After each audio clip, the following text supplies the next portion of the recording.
Hello दोस्तों, मैं गोलू कुमार। मैं अपना YouTube channel BPS unique centre में तहे दिल से स्वागत करता हूं। मैं आपको बताने वाला हूं क्लास 10th साइंस, और जितने सारे क्वेश्चंस हम बताएंगे लगभग 80 क्वेश्चंस होंगे। और इस 80 क्वेश्चंस में यदि आप शुरू से लेकर अंत तक इस वीडियो को देख लेते हैं तो आज से मतलब ऑब्जेक्टिव दूसरे जगह पढ़ने की आवश्यकता नहीं होगी मेरे भाई। 80 क्वेश्चंस में आपको 80 क्वेश्चंस नहीं, एक क्वेश्चन के जगह पर 4 से 5 क्वेश्चंस का डिस्कशन होगा और शानदार तरीके से। और ये वीडियो देख लेते हैं तो आपको दूसरा वीडियो देखने की जरूरत नहीं पड़ेगा और सारा का सारा ऑब्जेक्टिव एक ही वीडियो में समाप्त किया जाएगा मेरे भाई।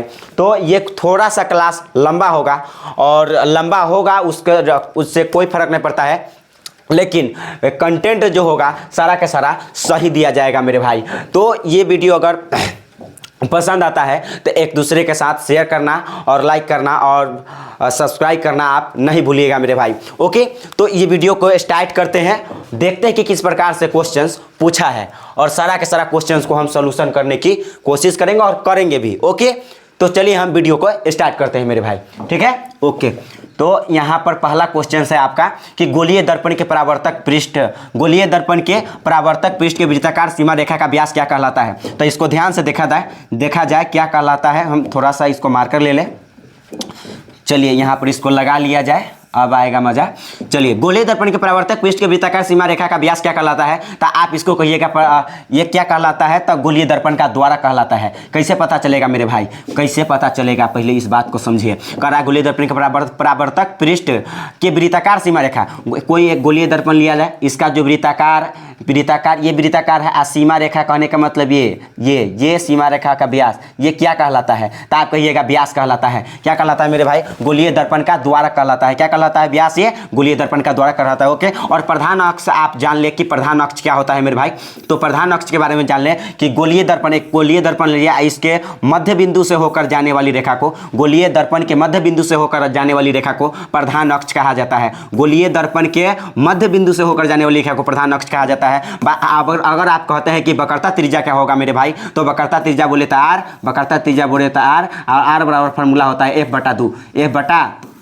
इसको याद रख ले कि आर बराबर क्या होता है, फॉर्मूला F/2। यानी वक्रता त्रिज्या जो है, वक्रता त्रिज्या फोकस दूरी की आधी होती है। वक्रता त्रिज्या फोकस दूरी के क्या होती है, आधी होती है। और ये जो है आपका फोकस दूरी वक्रता त्रिज्या की 2 गुनी होती है, 2 गुनी होती है। इसको याद रखें मेरे भाई। ओके, अगर हम गोलीय दर्पण, तो गोलीय दर्पण कितने प्रकार के होते हैं मेरे भाई। तो गोलीय दर्पण 2 प्रकार के होते हैं, उत्तल दर्पण, एगो उत्तल दर्पण, एगो उत्तल दर्पण, एगो अवतल दर्पण, एगो उत्तल दर्पण और अवतल दर्पण। उत्तल दर्पण का उपयोग हम गाड़ी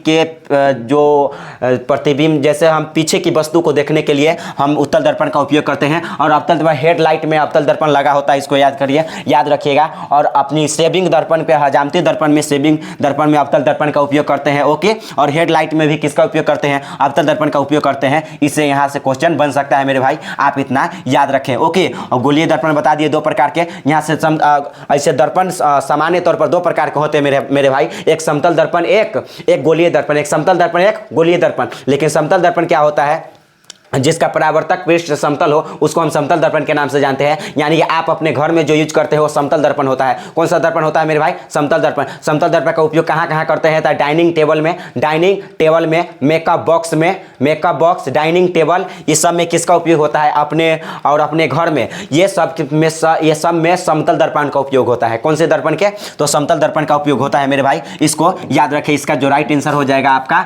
ऑप्शन नंबर D4, देवसेना, यानी गोलीय दर्पण का द्वारा कहलाता है। इसको हम पहले ही कर दिए। अब चलते हैं अगला क्वेश्चन क्या है मेरे भाई। अगला क्वेश्चन से भी बहुत सारे क्वेश्चंस का डिस्कशन करना है। ठीक है, तो आगे देखा जाए, आगे क्या है मेरे भाई। निम्न में से किस दर्पण की फोकस दूरी धनात्मक होती है। निम्न में से किस दर्पण की फोकस दूरी धनात्मक होती है। तो कुछ भी पूछ ले मेरे भाई, अगर कुछ भी पूछता है तो उत्तल दर्पण की धनात्मक होगा। कुछ वो शक्ति पूछे या फोकस दूरी पूछे, वक्रता त्रिज्या पूछे, कुछ भी कहे तो उत्तल दर्पण का धनात्मक, और कुछ भी कहे तो अवतल दर्पण का ऋणात्मक। कुछ का इसका आंसर हो जाएगा F/4 अभी फिलहाल में। लेकिन निम्न से किस दर्पण की फोकस दूरी धनात्मक, तो कहेंगे उत्तल दर्पण। उत्तल दर्पण कुछ पूछता है तो धनात्मक कहेंगे, और अवतल दर्पण के कुछ भी पूछता है तो ऋणात्मक कहेंगे मेरे भाई। क्या बोलेंगे, ऋणात्मक कहेंगे। इसको याद रखें। ओके, अभी हम बता दिए समतल दर्पण के बारे में थोड़ा सा और जान लें कि समतल दर्पण में काल्पनिक प्रतिबिंब बनता है। कैसा प्रतिबिंब बनता है? काल्पनिक प्रतिबिंब। काल्पनिक प्रतिबिंब बनता है, इसको आप लिख सकते हैं मेरे भाई। कैसा प्रतिबिंब बनता है? काल्पनिक प्रतिबिंब बनता है समतल दर्पण में। समतल दर्पण में कौन सा प्रतिबिंब बनता है? काल्पनिक प्रतिबिंब बनता है और वस्तु के बराबर बनता है। कैसा बनता है? वस्तु के बराबर बनता है और पार्श्विक रूप से उल्टा बनता है। वस्तु के बराबर पार्श्विक रूप से उल्टा। कहने का मतलब है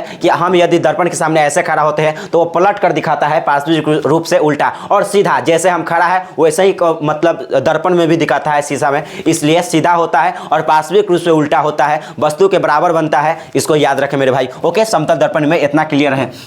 अगर अवतल दर्पण की बात कीजिएगा मेरे भाई, कौन सी दर्पण की बात कीजिएगा? अवतल दर्पण में, तो अवतल दर्पण में जो आपका प्रतिबिंब बनता है वो वास्तविक और काल्पनिक दोनों पड़ता है। एक जगह पर काल्पनिक प्रतिबिंब बनता है, इसलिए हम कह सकते हैं कि इस अवतल दर्पण में वास्तविक और काल्पनिक दोनों प्रतिबिंब बनता है। तो आप कह सकते हैं कि छोटा और बड़ा दोनों ही प्रतिबिंब बनता है। छोटा बड़ा दोनों प्रतिबिंब किस में बनता है? अवतल दर्पण में बनता है। ओके मेरे भाई, तो आप इसको इतना याद रख सकते हैं। अब चलते हैं आगे। अगले का क्वेश्चन क्या है?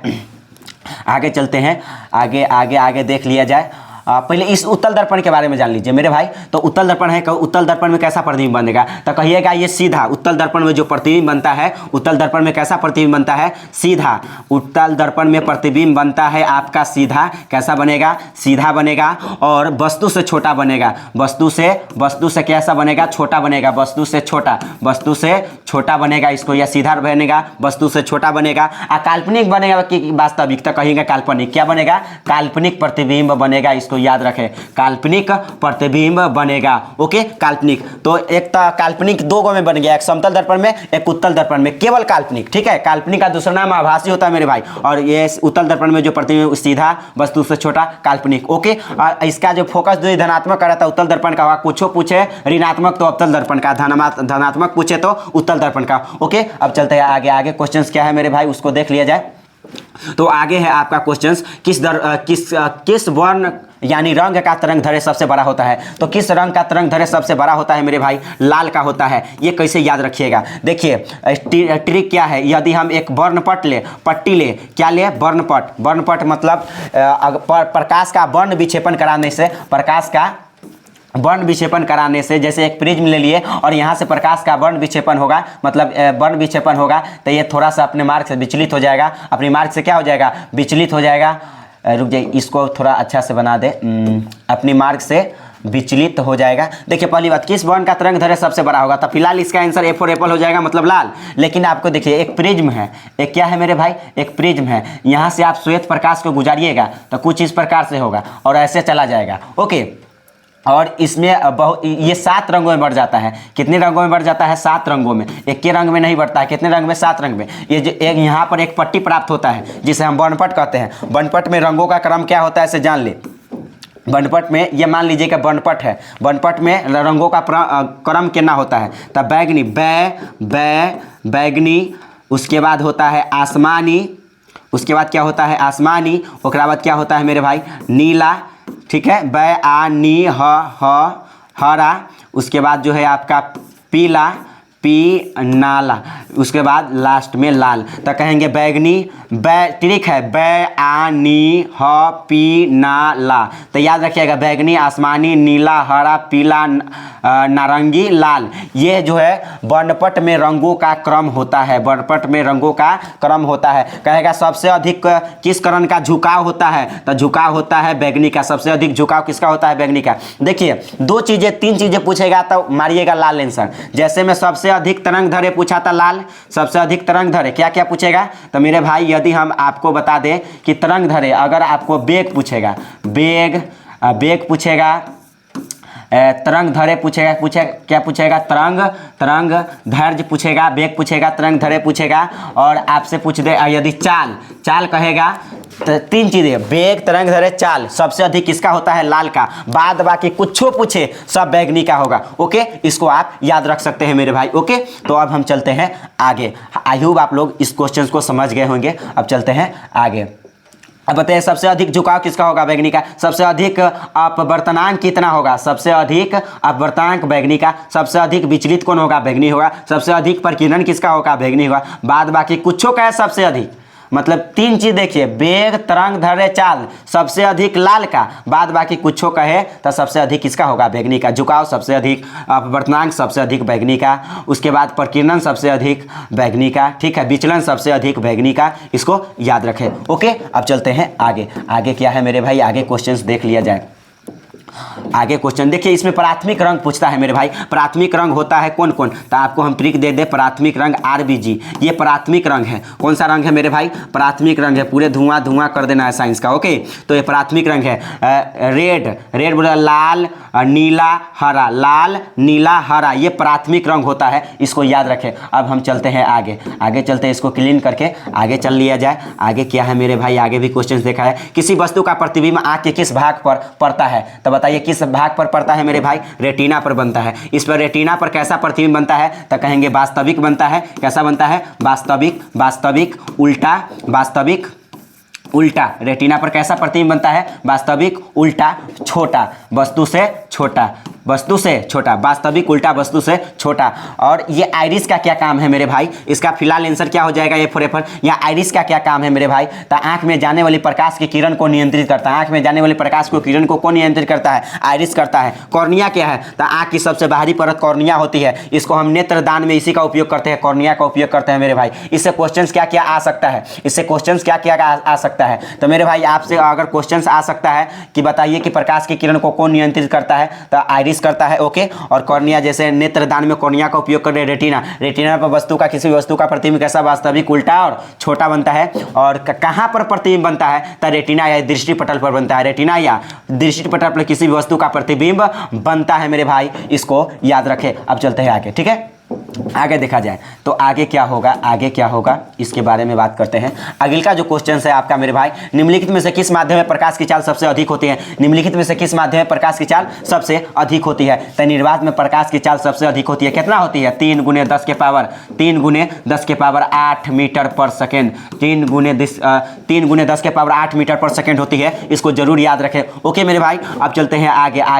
आगे चलते हैं, इसका आंसर D फॉर डॉग हो जाएगा, यानी निर्वात में सबसे अधिक प्रकाश की चाल होती है। ये थोड़ा सा याद करने वाला है मेरे भाई, इसको आप याद रख सकते हैं। ओके, अब चलते हैं आगे। आगे क्या हो जाएगा इसके बारे में जान ले मेरे भाई। दूरदृष्टि दोष वाला नेत्र साफ साफ किसको देख सकता है, तो दूरदृष्टि वाला नेत्र साफ साफ दूरी की वस्तु को देखेगा। किसको देखेगा, दूर की वस्तु को देखेगा। और निकट दृष्टि दोष वाला जो अति होगा, निकट दृष्टि दोष जिसमें वो निकट की वस्तु को देखेगा। आप कंफर्म रहे, ठीक है मेरे भाई। अगर हम दृष्टि दोष से क्वेश्चन आता है तो क्या क्या आ सकता है उसके बारे में, इसका आंसर B हो जाएगा, लेकिन इसका डिस्कशन देखें तो मेरे भाई, इसका जो अगर दृष्टि दोष से क्वेश्चन आता है तो दृष्टि आप समझ सकते हैं कि आंख में 3 प्रकार के दोष होता है। कितने प्रकार के दोष होता है, एक निकट दृष्टि दोष होता है, एक दूर दृष्टि दोष। एक कौन कौन दोष होता है, एक निकट दृष्टि दोष, एगो दूर दृष्टि दोष, एगो जरा दृष्टि दोष। ये 3 प्रकार के मुख्य रूप से, लेकिन इसके अलावा और भी होता है, अबिंदुकता होता है, मोतियाबिंद होता है, लेकिन मुख्य रूप से कहेगा 3 गो कहिएगा, निकट दृष्टि दोष, दूर दृष्टि दोष, निकट दृष्टि दोष, दूर दृष्टि दोष,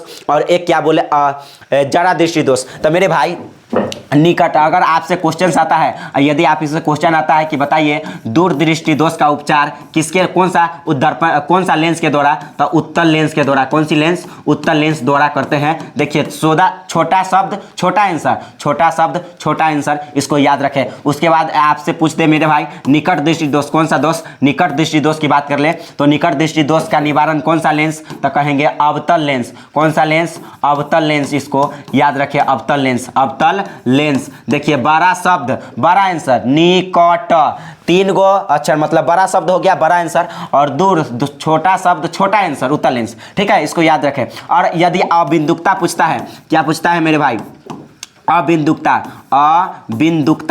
अबिंदुकता दूर करते हैं, किसके द्वारा दूर करते हैं अबिंदुकता, तो अबिंदुकता जो दूर होता है मेरे भाई वो बेलनाकार लेंस द्वारा। कौन सा लेंस, बेलनाकार लेंस, इसको इंग्लिश में कहते हैं सिलिंड्रिकल लेंस, बेलनाकार लेंस या सिलिंड्रिकल लेंस। और एक और पूछा जा सकता है जरा दृष्टि दोष, कौन सा दृष्टि दोष, जरा दृष्टि दोष, इसको याद रखें। तो जरा दृष्टि दोष का निवारण किसके द्वारा होता है, bifocal lens, bifocal lens, bifocal lens, इसको याद रखें। कौन सी लेंस द्वारा, बाईफोकल लेंस द्वारा होता है। देखिए क्वेश्चन से कितने क्वेश्चन का डिस्कशन होता है मेरे भाई। उसके बाद आगे चलते हैं, आगे क्या है आपका क्वेश्चन देख लिया जाए, पहले इसको यहाँ पर रख ले, ठीक है। अब चलते हैं आगे।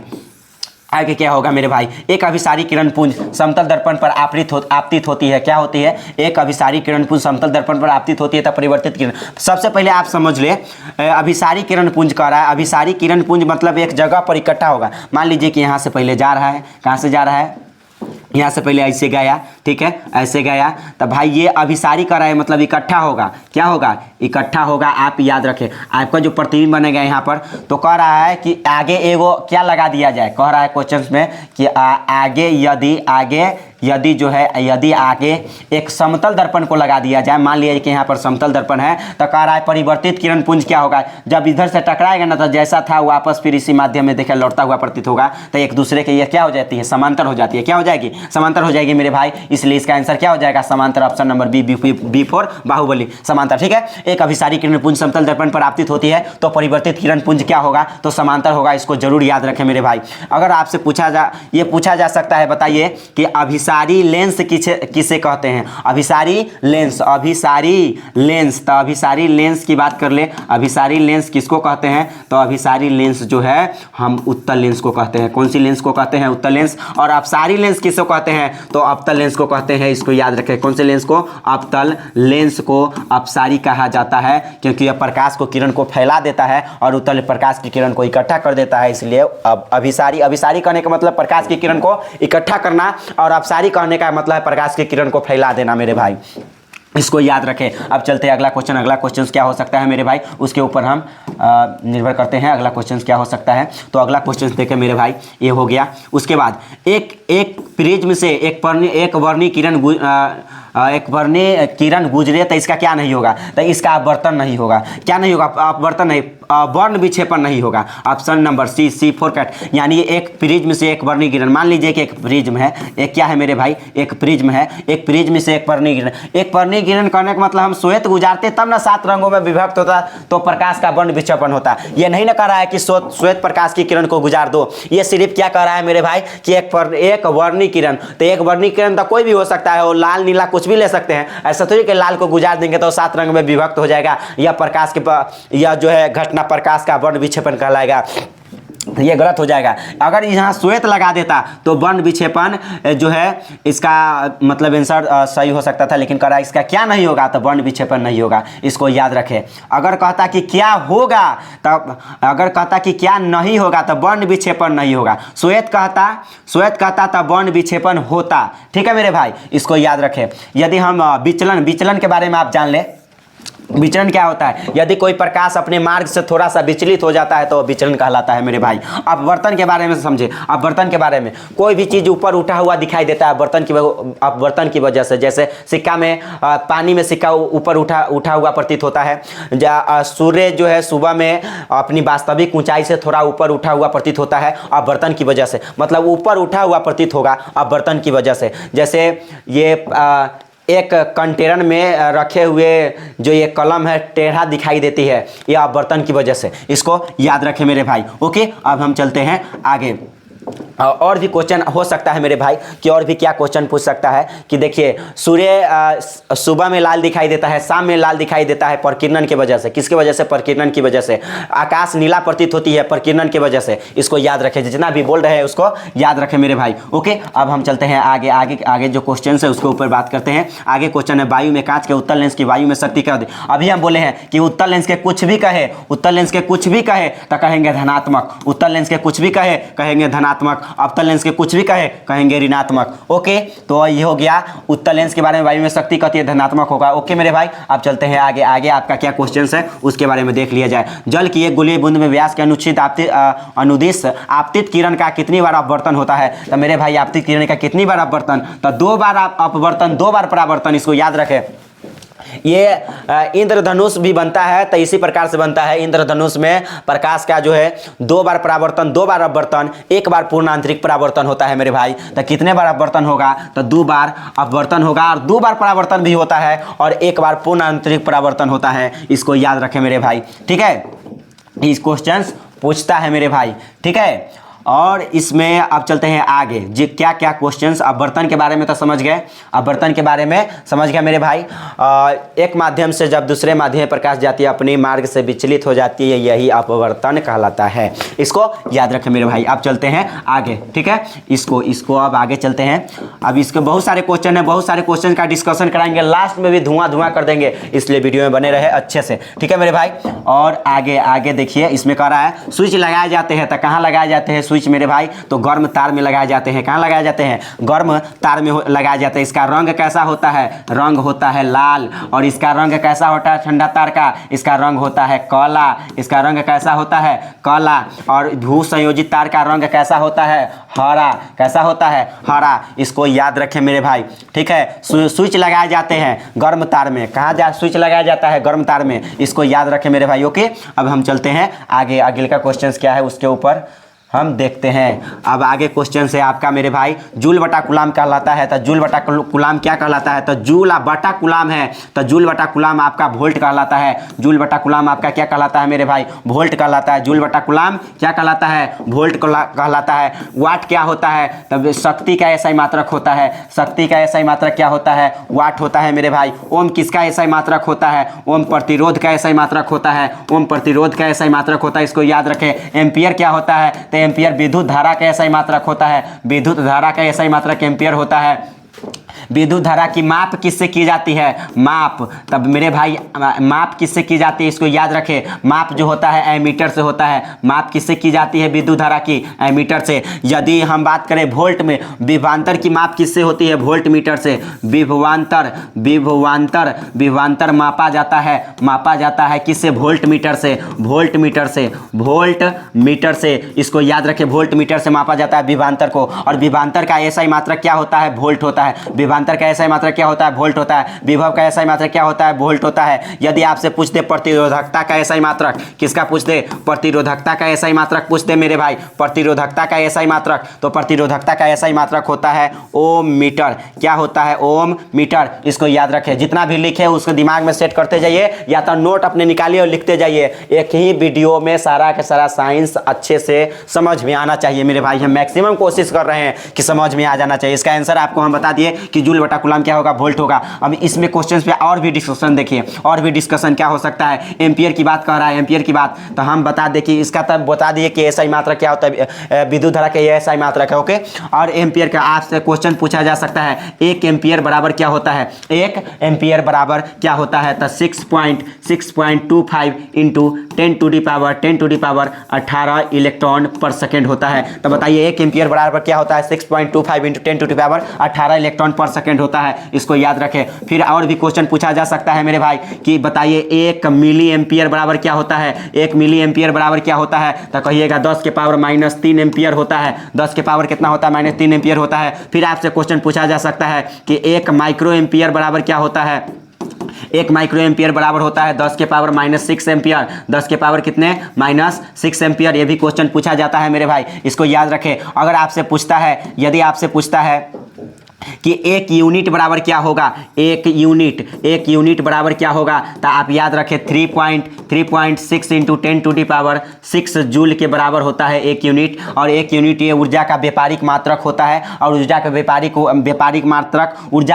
मात्रक आप लिख सकते हैं। ऊर्जा का व्यापारिक मात्रक किलोवाट घंटा होता है। किलोवाट घंटा होता है ऊर्जा का व्यापारिक मात्रक मेरे भाई। इस सब को याद रखें, ओके। अब हम चलते हैं आगे, और भी क्वेश्चंस आएगा और आगे हम देखेंगे, ओके। तो इतना जरूर याद रखें जितना बता दिए। अब चलते हैं आगे, क्या है? चुंबकीय क्षेत्र का ऐसा ही मात्रक क्या होता है? तो चुंबकीय क्षेत्र का जो ऐसा ही मात्रक होता है मेरे भाई, वो चुंबकीय क्षेत्र का ऐसा ही मात्रक क्या होता है? टेस्ला होता है। क्या होता है? टेस्ला होता है, याद रखें। और यदि आपसे पूछ दे चुंबकीय फ्लक्स का ऐसा ही मात्रक किसका? फ्लक्स का। तो फ्लक्स का ऐसा ही मात्रक क्या होता है? चुंबकीय फ्लक्स का वेबर होता है। वेबर होता है, इसको याद रखें। विद्युत चुंबकीय प्रेरण की खोज किसने किया था? फैराडे ने। विद्युत चुंबकीय प्रेरण की खोज किसने किया था? फैराडे ने। विद्युत चुंबकीय प्रेरण की खोज किसने किया था? फैराडे ने किया था। इसको जरूर आप याद रखें, ओके। विद्युत चुंबकीय प्रेरण की खोज किसने किया था? फैराडे ने किया था, ठीक है। अब चलते हैं आगे आपका क्वेश्चन क्या हो सकता है उसके ऊपर बात करते हैं मेरे भाई।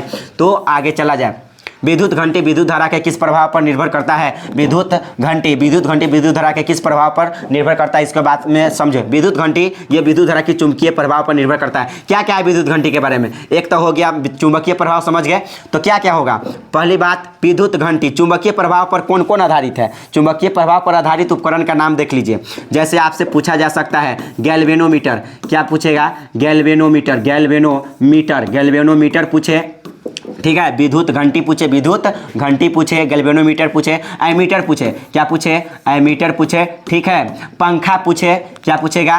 पंखा पूछे, पंखा। अब इतना में काम 35 हो जाएगा। गैल्वेनोमीटर, एमीटर, पंखा, ये विद्युत घंटी विद्युत चुंबकीय प्रभाव पर आधारित होती है। उष्मीय प्रभाव पर यदि हीटर के नाम ले या विद्युत प्रेस के नाम ले, किसकी नाम ले? विद्युत प्रेस का नाम ले, विद्युत प्रेस कहेगा तो यह हम उष्मीय प्रभाव की बात करेंगे, उष्मीय प्रभाव की बात करेंगे। ओके, यदि आपसे पूछता है मेरे भाई, यदि आपसे पूछता है विद्युत बल्ब, क्या पूछता है? विद्युत बल्ब, तो विद्युत बल्ब भी किस पर आधारित होगा? तो विद्युत बल्ब भी उष्मीय प्रभाव पर आधारित होगा। इतना में धुआं हो जाएगा। यदि रासायनिक प्रभाव की बात करें तो बैटरी और सेल, तो बैटरी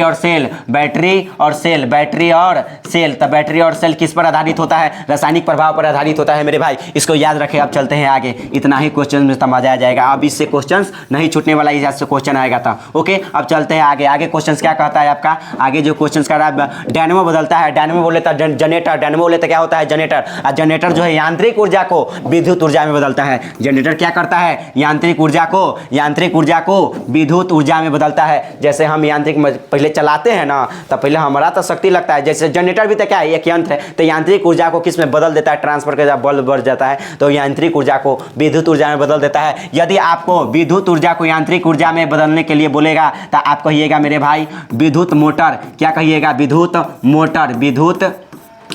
मोटर, विद्युत ऊर्जा को यांत्रिक ऊर्जा में बदल देता है। और ये इसकी बात करें, ये क्वेश्चन नहीं पूछता है, लेकिन आप जान ले कि ये माइक्रोफोन की बात करता है। ये माइक्रोफोन की बात करता है। किसकी बात करता है? माइक्रोफोन की बात करता है। इसको याद रखें। तो डायनेमो के बारे में हो गया आपको क्लियर। ये डायनेमो से क्वेश्चन आया था एक भी, और थोड़ा सा इस पर जिक्र कर ले मेरे भाई। आप याद रखिएगा इस पर क्या क्वेश्चन आ सकता है डायनेमो के बारे में।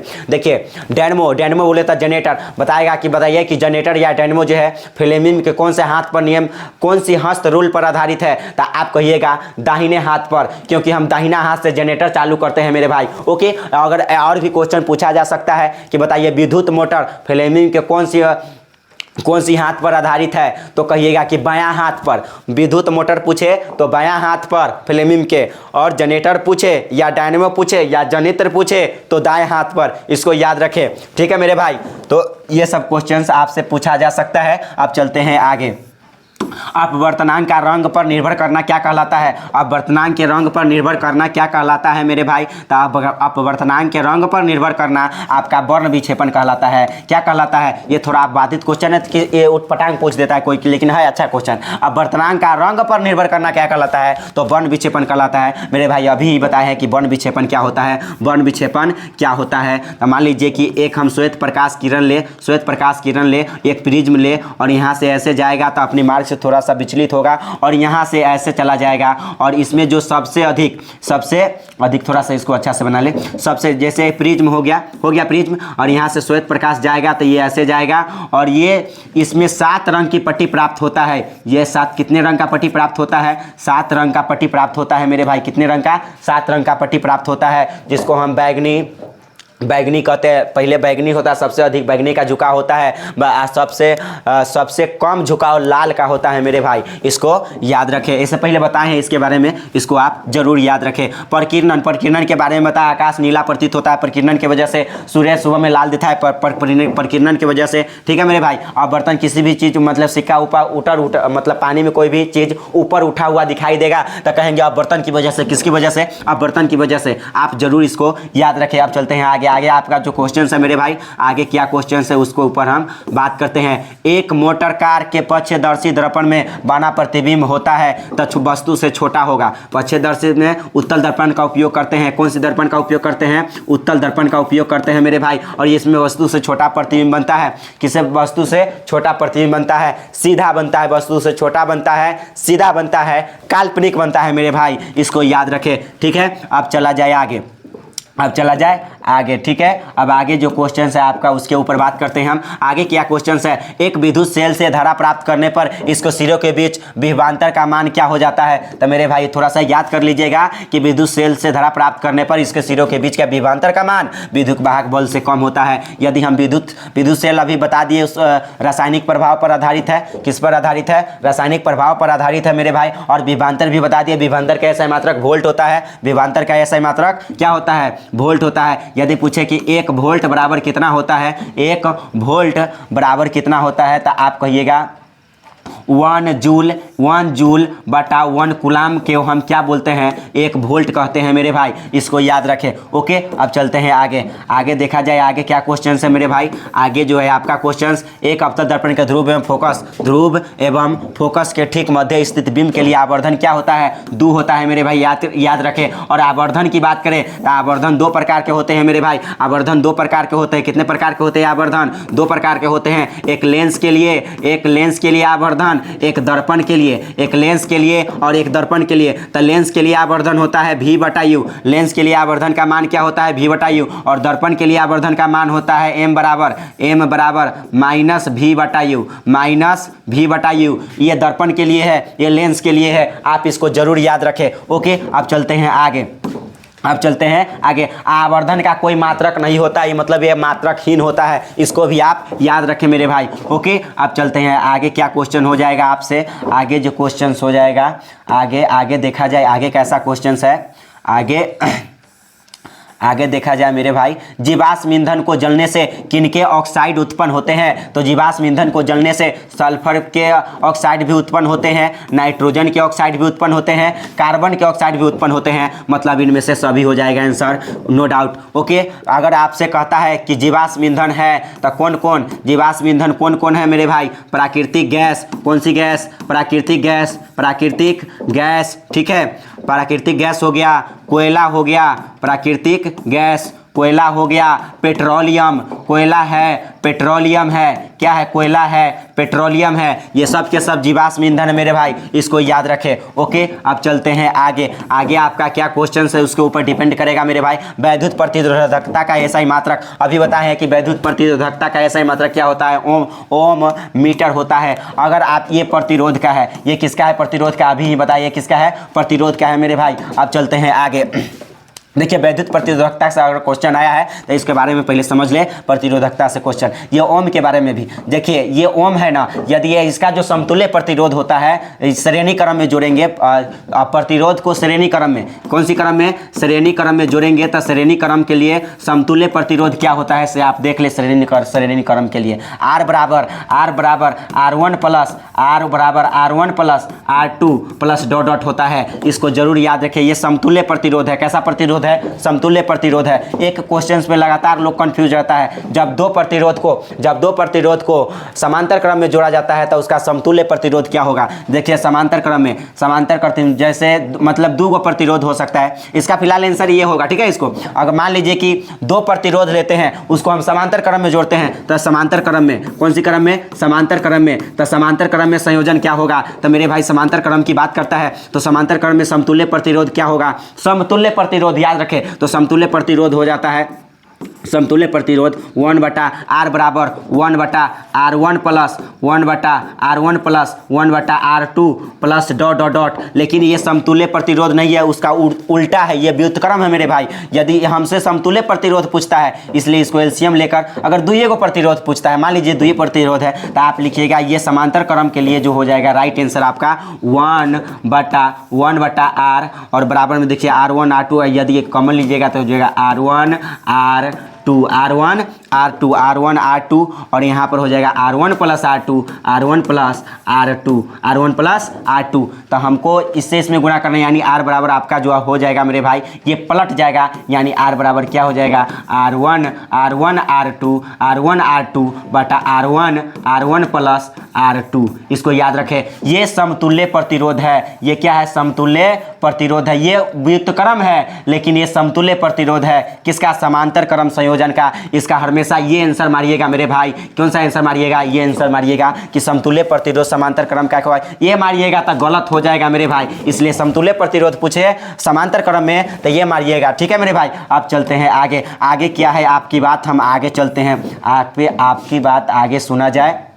आगे क्या है, अगले का क्वेश्चन देखा जाए। चुंबकीय फ्लक्स में परिवर्तन की दर का एसआई मात्रक क्या होता है? चुंबकीय फ्लक्स में एसआई मात्रक, चुंबकीय फ्लक्स का एसआई मात्रक अभी बताया है मेरे भाई। क्या होता है चुंबकीय फ्लक्स का एसआई मात्रक? चुंबकीय फ्लक्स का एसआई मात्रक वेबर होता है, वाट बता दिए, शक्ति होता है, जूल। अगर हम जूल की बात करें, कार्य का एसआई मात्रक, इसका आंसर क्या हो जाएगा? C4 का कार्य है, ये कार्य का एसआई मात्रक है। किसका मात्रक है? कार्य का एसआई मात्रक है। कार्य का एसआई मात्रक क्या होता है? जूल। अगर ऊर्जा के भी पूछे तो क्या होगा? जूल। ऊर्जा या कार्य का एसआई मात्रक क्या होता है? जूल होता है मेरे भाई। यदि हम बात करें जो ऊर्जा का व्यापारिक मात्रक, ऊर्जा का व्यापारिक मात्रक अभी बताया है किलोवाट घंटा होता है। और 1 किलोवाट घंटा बराबर क्या होता है? 1 किलोवाट घंटा बराबर क्या होता है? तो 3.6 into 10 to the power 6 joule होता है। इसको याद रखें, 1 किलोवाट बराबर ये होता है इतना। ठीक है मेरे भाई, ये वोल्ट विभवांतर के ऐसा ही मात्रक अभी ही बताए हैं। अब चलते हैं आगे।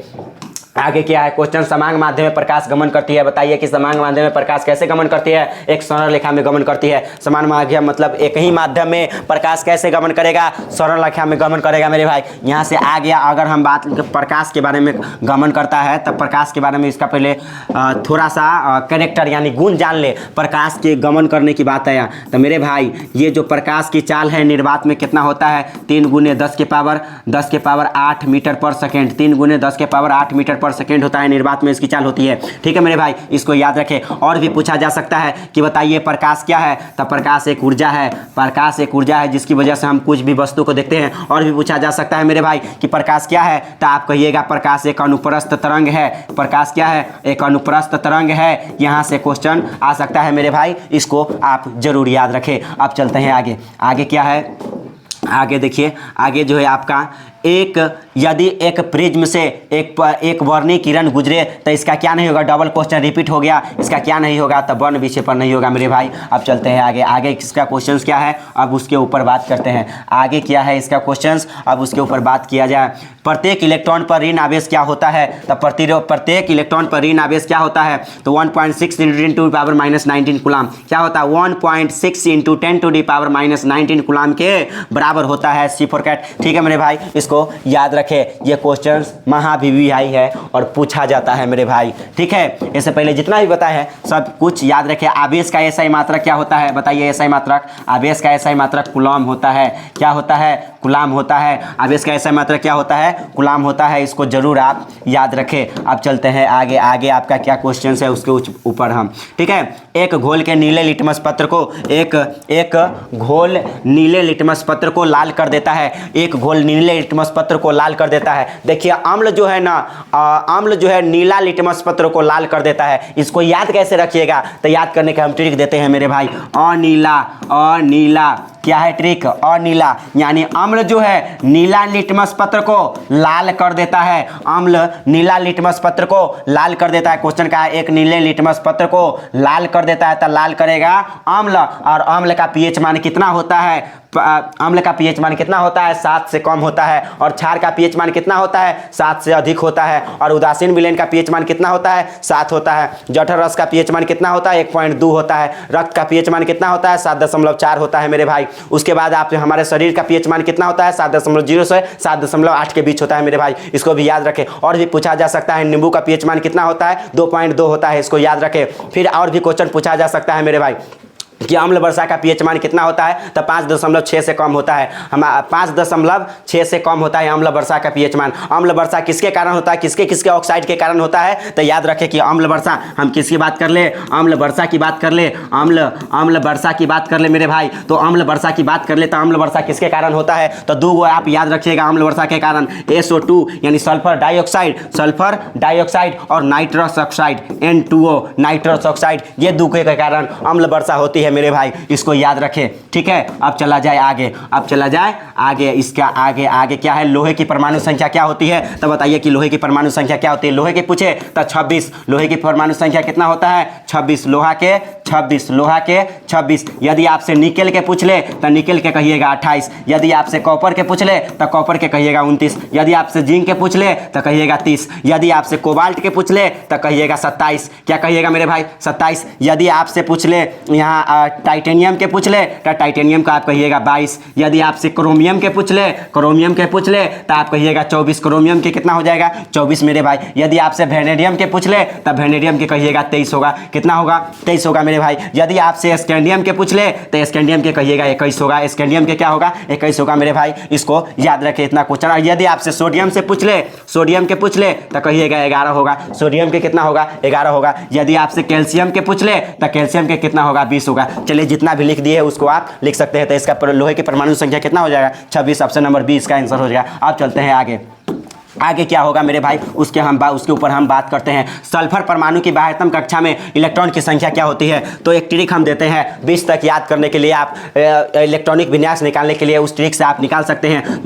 कितने तक हम देते हैं? 20 तक देते हैं। उस ट्रिक के माध्यम से आप निकाल सकते हैं। 2 8 8 2 2 8 8 2 2 8 8 2 मतलब सल्फर है। सल्फर की परमाणु संख्या कितना होता है मेरे भाई? 16 होता है। सल्फर की परमाणु संख्या कितना होता है? 16 होता है। यहाँ लिखिएगा 2 और यहाँ लिखिएगा 8। देखिए 8 2 कितना हो गया? 8 2 10 हो गया। अब बच गया 6 गो बच गया, तब हो गया 16। हो गया 16 हो गया कि ना हो गया? अब कह रहा सल्फर की बाह्यतम कक्षा में इलेक्ट्रॉन की संख्या था। बाह्यतम कक्षा में क्या होगा? सबसे बाहर 6 गया। ऑप्शन नंबर सी हो जाएगा। यदि आपसे इसका संयोजकता पूछता तो 8 में से घटा देते। यदि बाहरी कक्षा में इलेक्ट्रॉन जैसे ही 4 से ज़्यादा होता है तो 8 में से घटाकर उसकी संयोजकता निकाली जाती है मेरे भाई। इसको याद रखें। इसलिए इसकी जो संयोजकता हो जाएगा सल्फर का 2 हो जाएगा। कितना हो जाएगा? 2 हो जाएगा। यदि सल्फर की संयोजकता कितना हो जाएगा? 2 हो जाएगा। इसको आप याद रखें मेरे भाई। ऑक्सीजन की संयोजकता क्या हो जाएगा मेरे भाई? ऑक्सीजन का अगर इलेक्ट्रॉनिक विन्यास देखेंगे तो हो जाएगा 2 और 6। तो इसका 6 2 हो गया 8। ऑक्सीजन की संयोजकता भी 2 होगा मेरे भाई। ऑक्सीजन की संयोजकता कितनी होगी?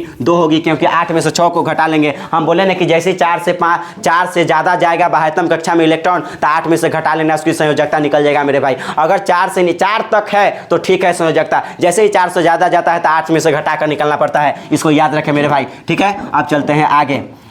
मैक्सिमम जो आपके इलेक्ट्रॉन मैक्सिमम इसमें अगर पूछे कि सल्फर का अणुसूत्र क्या होता है मेरे भाई? तो सल्फर का अणुसूत्र होता है S8। सल्फर का अणुसूत्र क्या होता है मेरे भाई? S8 होता है। इसको याद रखें। अब चलते हैं आगे। आगे आपका क्या क्वेश्चन है उसके ऊपर डिपेंड का उसको देखते हैं। एक एल्यूमिनियम पर मोटी ऑक्साइड की परत बनाने की प्रक्रिया को क्या कहते हैं? एक एल्यूमिनियम पर मोटी ऑक्साइड की परत बनाने की प्रक्रिया क्या कहलाती है? तो एनोडीकरण कहलाती है। इसको याद रखें मेरे भाई। और जस्तीकरण या गैल्वेनीकरण क्या होता है? जस्तीकरण का ही दूसरा नाम गैल्वेनीकरण होता है। जस्तीकरण का ही दूसरा नाम क्या होता है? गैल्वेनीकरण होता है। बताइए, जस्तीकरण या गैल्वेनीकरण क्या किया जाता है? लोहे को जंग से बचाने के लिए, लोहे की जंग से बचाने के लिए क्या करते हैं? गैल्वेनीकरण या जस्तीकरण किया जाता है मेरे भाई। इसको याद रखें। ओके, ये करा एल्यूमिनियम। अगर आपके साथ एक भी क्वेश्चन पूछा जा सकता है कि बताइए एक्वा रेजिया क्या होता है? एक्वा रेजिया या अम्लराज?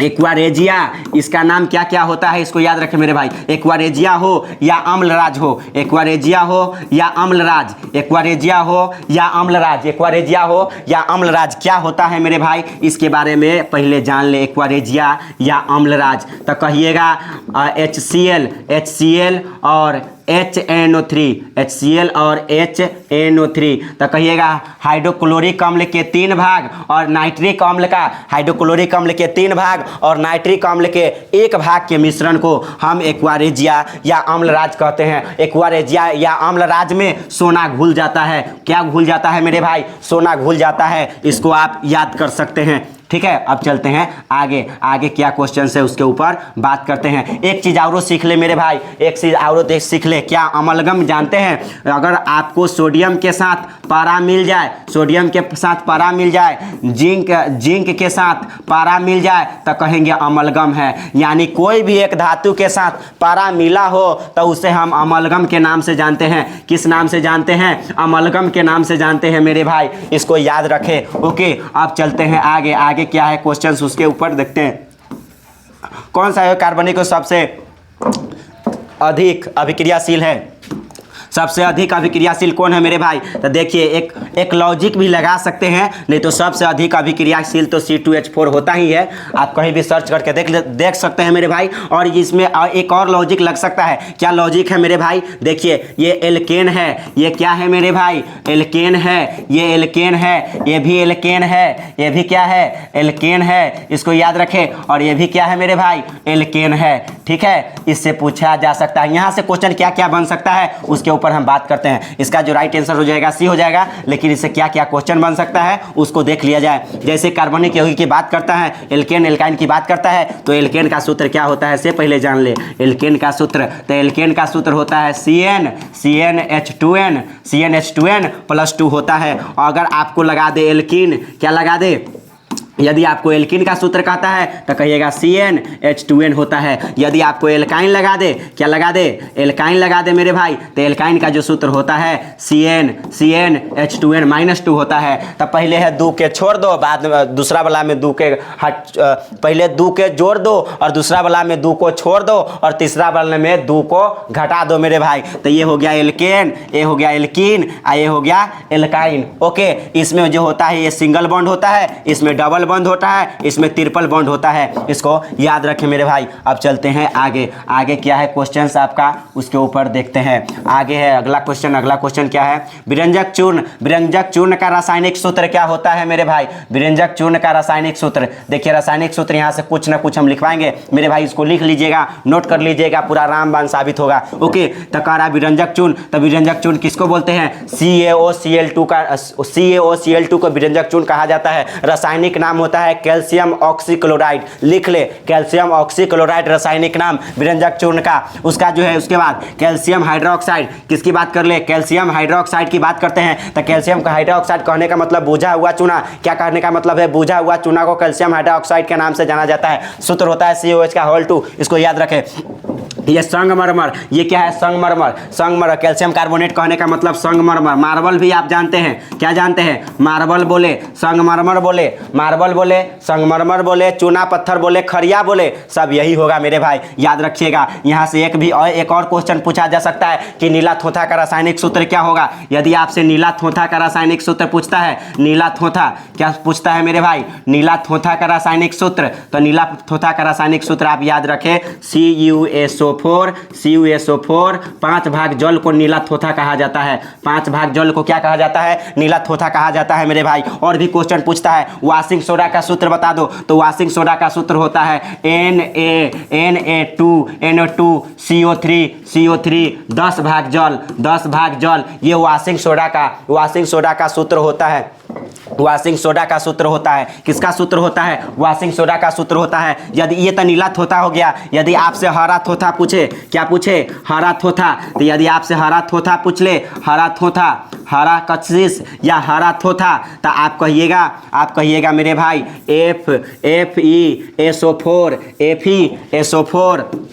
7 भाग जल, FeSO4 7 भाग जल। यदि और भी पूछता है आपसे, अभी और भी पूछता है, ये हरा थोथा हो गया। अगर यदि आपसे श्वेत पूछता है, श्वेत थोथा, तो आप याद रखें मेरे भाई कि श्वेत थोथा क्या होता है? तो श्वेत थोथा कहिएगा ZnSO4 और कितने भाग जल? तो 7 भाग जल मेरे भाई, याद रखें कितने भाग जल? 7 भाग जल। इसको याद रखें। और भी क्वेश्चन पूछा जा सकता है। और भी क्वेश्चन क्या पूछा जा सकता है मेरे भाई? इसको याद रखें। जैसे पूछेगा कि बताइए कि जिप्सम का सूत्र क्या होता है? तो जिप्सम का सूत्र क्या होता है? जिप्सम का जो आपका सूत्र होता है मेरे भाई CaSO4 2 भाग जल। ये जिप्सम होता है, कैल्शियम सल्फेट। ये क्या होता है? जिप्सम होता है। यदि आपसे पूछता है, जिप्सम ना पूछकर प्लास्टर ऑफ पेरिस पूछता है, क्या पूछता है? Plaster of Paris. यदि आपसे प्लास्टर ऑफ पेरिस पूछता है मेरे भाई, तो इसको याद रखें CaSO4 इंटू हाफ भाग जल। हाफ भाग क्या हो जाएगा? जल हो जाएगा मेरे भाई। इसको याद रखें। यहाँ से इतना क्वेश्चन बन सकता है। ओके, अब चलते हैं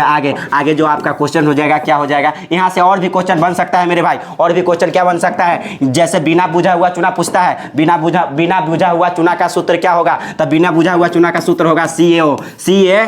इसको हम काली चूना के नाम से भी जानते हैं। किस नाम से जानते हैं? काली चूना के नाम से भी जानते हैं, बिना बुझा हुआ चूना को, इसको याद रखें मेरे भाई। ठीक है, अब चलते हैं आगे। इसका रासायनिक नाम क्या हो जाएगा बिना बुझा हुआ चूना का? कैल्शियम ऑक्साइड, इसको याद रखें। अब चला जाए आगे, ऐसे होता है डिस्कशन। ओके, अब चलते हैं आगे। रासायनिक अभिक्रिया में भाग लेने वाले पदार्थ को क्या कहते हैं? तो रासायनिक अभिक्रिया में भाग लेने वाले पदार्थ को अभिकारक कहते हैं। मान लीजिए कि हाइड्रोजन है, यहाँ पर हाइड्रोजन और ऑक्सीजन से मिलकर क्या बना? तो कहिएगा जल बना। हाइड्रोजन और ऑक्सीजन से मिलकर क्या बना मेरे भाई? जल बना। हाइड्रोजन और ऑक्सीजन से मिलकर क्या बना? जल बना। यदि हाइड्रोजन और ऑक्सीजन से मिलकर जल बनता है तो जो ये जो भाग लेता है रासायनिक अभिक्रिया में, उसको हम अभिकारक कहते हैं। जो रासायनिक अभिक्रिया के फलस्वरूप नया पदार्थ बनता है, अभी रासायनिक अभिक्रिया के फलस्वरूप जो नया पदार्थ बनता है उसको हम प्रतिफल क्या कहते हैं मेरे भाई? प्रतिफल या उत्पाद। प्रतिफल या उत्पाद, प्रतिफल या उत्पाद के नाम से जानते हैं रासायनिक अभिक्रिया के फलस्वरूप जो नया पदार्थ बनता है, इसको याद रखें। और भी यहाँ से क्वेश्चन बन सकता है, और भी क्या बन सकता है मेरे भाई? क्वेश्चंस कहेगा कि बताओ ये क्या चीज को बताता है? तो आप याद रखिए, ये उत्कर्मणीयता को बताता है। किसको बताता है? उत्कर्मणीयता को बताता है। उत्कर्मणीयता को बताता है। उत्कर्मणीयता को बताता है, इसको याद रख ले। और भी क्वेश्चन बन सकता है मेरे भाई, और भी क्वेश्चन क्या बन सकता है?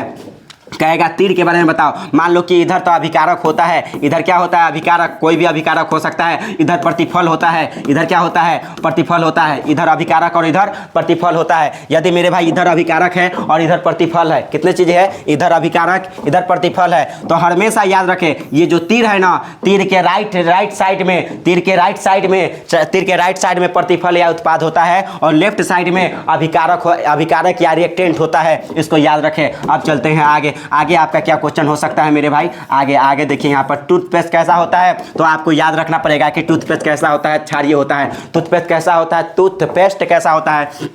क्षारीय होता है, याद रखें। ओके, अब चलते हैं आगे। टूथपेस्ट कैसा होता है? क्षारीय, इसको जरूर याद रखें।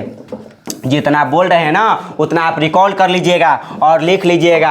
लिखने में आपको दिन घट जाएगा, मतलब जितना बोल रहे हैं उतना जरूर लिखिएगा, सारा का सारा। ये क्वेश्चन आना तय है। ठीक है मेरे भाई, आगे चलते हैं। आगे क्या है इसको देखा जाए। निम्नलिखित में कौन कार्बोक्सिलिक समूह है? तो निम्नलिखित में कौन जो है कार्बोक्सिलिक समूह है, इसके ऊपर बात करते हैं। तो कौन है कार्बोक्सिलिक समूह मेरे भाई? तो COOH है। ये कार्बोक्सिलिक, ये कीटोन है। ये क्या है? इसका राइट आंसर हो जाएगा C फॉर कैट। ये कीटोन है। ये क्या है मेरे भाई? कीटोन। ये कीटोन हो गया, ये ईथर हो गया।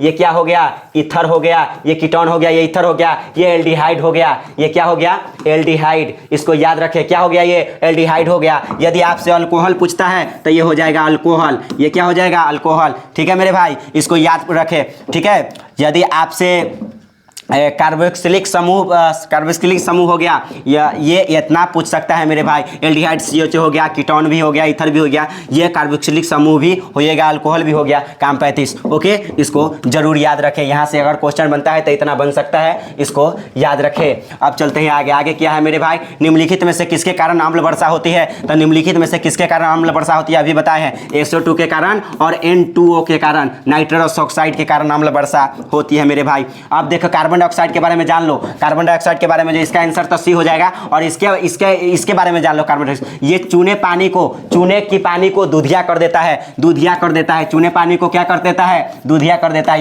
याद रखें कि कार्बन डाइऑक्साइड चूने की पानी को दूधिया कर देता है। और एक भी और भी चीज याद रख सकते हैं मेरे भाई। क्या याद रख सकते हैं?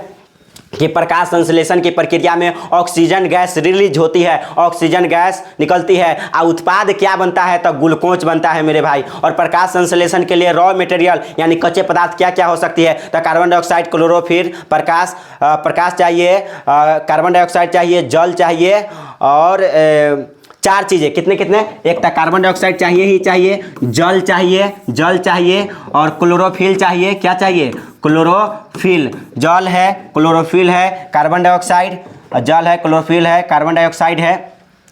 और मेरे भाई सूर्य के प्रकाश क्या चाहिए? सूर्य के प्रकाश। ये कच्चे पदार्थ हो सकते हैं इतना। सूर्य की प्रकाश ये है, ये प्रकाश संश्लेषण ये रहेगा तो होगा और नहीं रहेगा तो नहीं होगा मेरे भाई। इसको याद रखें। अब चला जाए आगे। ठीक है, आगे आगे आगे आगे क्या है क्वेश्चंस। निकल की परमाणु संख्या अभी बताया है, इसको बताने की जरूरत नहीं है। निकल की परमाणु संख्या कितना हो जाएगा 28। अब चलते हैं अगले क्वेश्चंस पर। तो अगला क्वेश्चंस क्या है आपका, उसके बारे में बात करो। अगला क्वेश्चंस क्या है, एक जांच प्रणाली में लिए गए विलयन में एक लोहे की कील को डुबाया गया, आधे घंटे बाद देखा गया कि विलयन का रंग परिवर्तित हो चुका है। उस जांच प्रणाली में विलयन क्या था। तो मेरे भाई ये एनसीईआरटी बुक का क्वेश्चन बहुत ही शानदार है, विस्थापन अभिक्रिया से पूछा गया है। कह रहा है एक जांच प्रणाली में विलयन एक लोहे की कील को डुबाया गया। मान लीजिए ये जो है ना कॉपर सल्फेट के विलयन में डुबाता है। कौन सी, कॉपर सल्फेट के विलयन में क्या डुबा देता है, लोहा का डुबा देता है।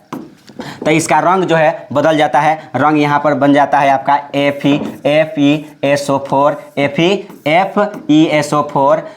FeSO4 और प्लस में कॉपर उस साइड चला जाता है। इसका रंग जो है हरा हो जाता है। रंग क्या हो जाता है, हरा हो जाता है मेरे भाई। पहले तो नीला रहता है लेकिन इसका रंग बाद में बदल कर हरा हो जाता है। लेकिन वो क्वेश्चन नहीं कर रहा है उस जांच प्रणाली में विलयन क्या था। तब क्या था विलयन, कॉपर सल्फेट था। ऑप्शन नंबर बी होगा, क्या होगा, copper sulphate. Option number B होगा मेरे भाई, कॉपर CuSO4 होगा, कॉपर सल्फेट होगा मेरे भाई। इसको याद रखें। अब चला जाए आगे,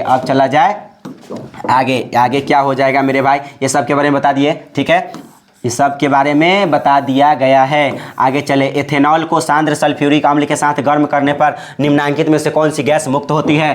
कौन सी गैस मुक्त होती है बताओ। एथेनॉल को सांद्र सल्फ्यूरिक अम्ल के साथ गर्म करने पर कौन सी गैस मुक्त होती है। तो कौन सी गैस मुक्त होती है एथेनॉल को जब सल्फ्यूरिक अम्ल के साथ गर्म करोगे तो कौन सी गैस मुक्त होगा मेरे भाई। तो इसका जो गैस मुक्त होता है CH4 है, C2H6 है, C2H4 है। यहाँ कौन सी गैस मुक्त होती है।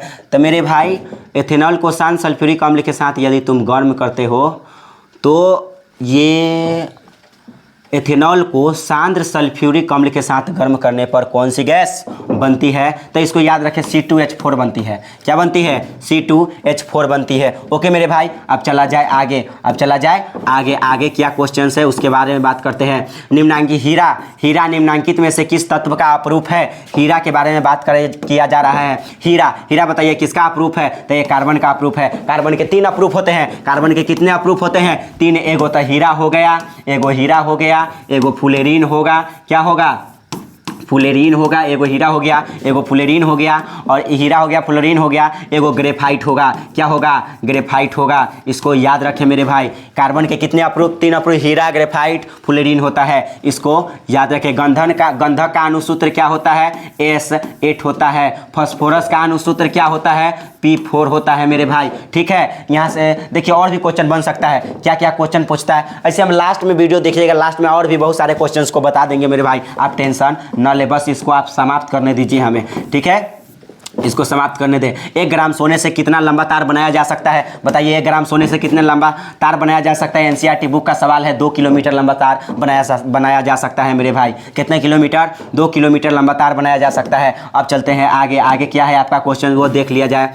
करा निम्न में से निम्नांकित यौगिक में कौन जल में विलेय है। कौन जल में विलेय है। तो ग्लूकोज कौन नहीं जानता है कि जल में घुल जाएगा। ये अकार्बनिक यौगिक है, सॉरी अकार्बनिक नहीं, कार्बनिक यौगिक। ये कार्बनिक है, ये भी कार्बनिक है, ये भी कार्बनिक है। तो मेरे भाई हम कहेंगे ये जो तीनों जो है ना जल में नहीं घुल सकता है, जल में नहीं घुल सकता, लेकिन ग्लूकोज घुल जाएगा। मस्ट प्रोबेबिलिटी आंसर है, प्रोबेबिलिटी है कि इसका आंसर क्या होगा, ग्लूकोज होगा। गारंटी यही आंसर है। ओके, इसको याद रखें मेरे भाई। बेंजीन का सूत्र बताओ। बेंजीन का सूत्र क्या होता है, C6H6। बेंजीन का सूत्र क्या होता है, C6। ये क्या है, तो यह एक एरोमेटिक हाइड्रोकार्बन है। कौन सी कार्बन है, एरोमेटिक हाइड्रोकार्बन है। जितना बोल रहे हैं सारा का सारा क्वेश्चन पूछा गया है मेरे भाई, एरोमेटिक हाइड्रोकार्बन है। इसको याद रखें, कौन सी कार्बन है, एरोमेटिक हाइड्रोकार्बन है। इसको जरूर याद रखें।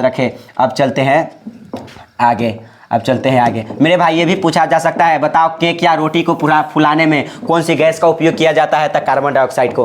रोटी या केक को फुलाने में कार्बन डाइऑक्साइड का उपयोग किया जाता है मेरे भाई।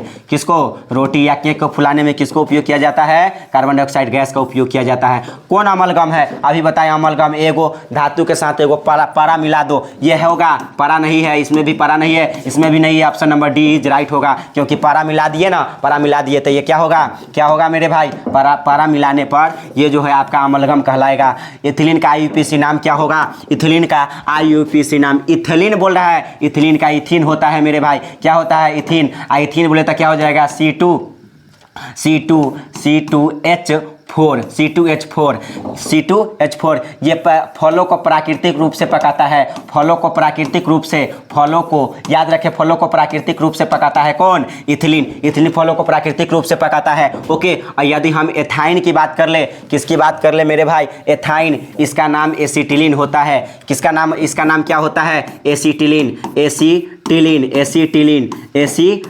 ओके, इसको याद रखें, सूत्र क्या हो जाएगा एसिटिलीन का? C2H2। ये एसिटिलीन होता है। ये फलों को कृत्रिम रूप से पकने में मदद करता है, फलों को कृत्रिम रूप से पकने में मदद करता है कौन? एसिटिलीन। इसको याद रखें मेरे भाई। अब चलते हैं आगे आपका क्या क्वेश्चन है उसके ऊपर देखा जाए। कह रहा है ब्यूटेनॉन का अणुसूत्र C4H8O है, इसका क्रियाशील समूह क्या होगा? ब्यूटेनॉन बोल भी दिया और करा क्रियाशील समूह 1 लगा दिया तो कहेंगे कीटोन है, कीटोनिक हो जाएगा। 1 लगा दिया कीटोन है। ठीक है मेरे भाई, अब आगे चलते हैं।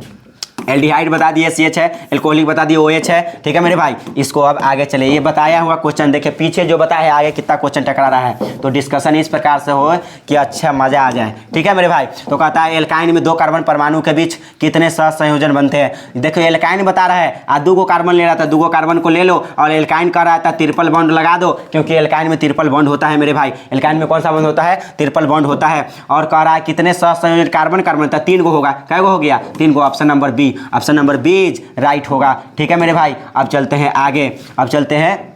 आगे आपका क्या क्वेश्चंस है? आगे है आपका क्वेश्चंस कि सिनेबार किस धातु का अयस्क है? तो कौन नहीं जानता है कि सिनेबार पारा का अयस्क होता है। और एल्यूमिनियम बॉक्साइट का, एल्यूमिनियम किसका? बॉक्साइट का, बॉक्साइट इसको लिख ले, ये क्या हो जाएगा? बॉक्साइट। आयरन क्या होगा? मैग्नेटाइट और हेमेटाइट।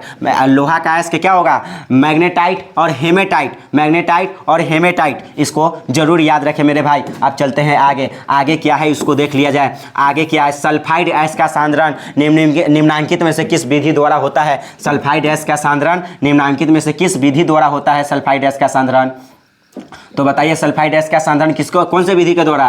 फेन उत्प्लवन विधि। यदि ये ऑप्शन में ना मिले, ये ऑप्शन में ना बोले तो चुंबकीय पृथक्करण विधि, चुंबकीय पृथक्करण विधि याद रखें, चुंबकीय पृथक्करण विधि। ये निस्तापन ये या कैल्सिनेशन, कार्बोनेट अयस्क का सांद्रण, निस्तापन द्वारा। और ये कह रहा है सल्फाइड अयस्क का सांद्रण, तो ये हो जाएगा फेन उत्प्लवन विधि या चुंबकीय पृथक्करण विधि होता है। ठीक है मेरे भाई, इसको याद रखें। अब चला जाए आगे क्या होगा मेरे भाई? आगे कह रहा है जल के वैद्युत अपघटन में कैथोड पर कौन सी गैस मुक्त होती है? जल के वैद्युत अपघटन में देखिए कैथोड पर तो धातु होगा कैथोड पर। धातु किस पर होगा?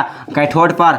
धातु कैथोड पर और अधातु एनोड पर। ये है धातु कैथोड के लिए, किसके लिए है? कैथोड के लिए। और ये एनोड के लिए है। ये किसके लिए है? एनोड। तो कह रहा है कौन सी गैस मुक्त होती है कैथोड पर? कैथोड पर धातु हाइड्रोजन है, इसलिए आंसर हो जाएगा हाइड्रोजन। कहेगा कौन सी गैस है? और भी पूछा जा सकता है, सोडियम पूछता है मेरे भाई, क्या पूछता है? कभी पोटेशियम पूछता है। तो धातु कैथोड पर, और धातु में पूछ देता है क्लोरीन पूछ देता है। क्या पूछ देता है? क्लोरीन पूछ देता है, ऑक्सीजन पूछ देता है, एनोड पर मुक्त होता है। इतना ही पूछता है। ओजोन का सूत्र बता दो, क्या होगा ओजोन का? O3 होगा। ओजोन का सूत्र क्या होगा? O3 होगा। इसको याद रखें मेरे भाई। ठीक है, अब चलते हैं आगे क्या है उसके बारे में बात करते हैं। कौन सा तत्व सबसे अधिक अधातुई गुण वाला है? अधातुई ट्रिक दे देते हैं। फिर कल बाहर आई आंटी, फिर कल बाहर आई आंटी, फिर कल बाहर आई आंटी। यदि हम बात करें फ्लोरीन है, क्लोरीन है, ब्रोमीन है, आयोडीन है, ये सब के सब अधिक अधातुई गुण वाला तत्व है मेरे भाई। तो ऑप्शन नंबर कौन हो जाएगा? ए हो जाएगा। इसको याद रखें। अब चलते हैं आगे आपका क्या क्वेश्चन है उसके ऊपर। नीला थोथा या तुतिया का रासायनिक सूत्र क्या होता है? अभी बताए हैं नीला थोथा का रासायनिक सूत्र, बता दो मेरे भाई। CuSO4 क्या हो जाएगा? CuSO4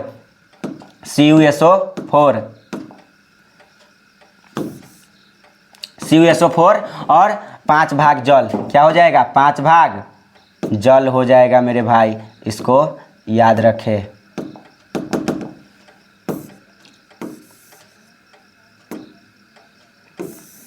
चलिए इसको इसी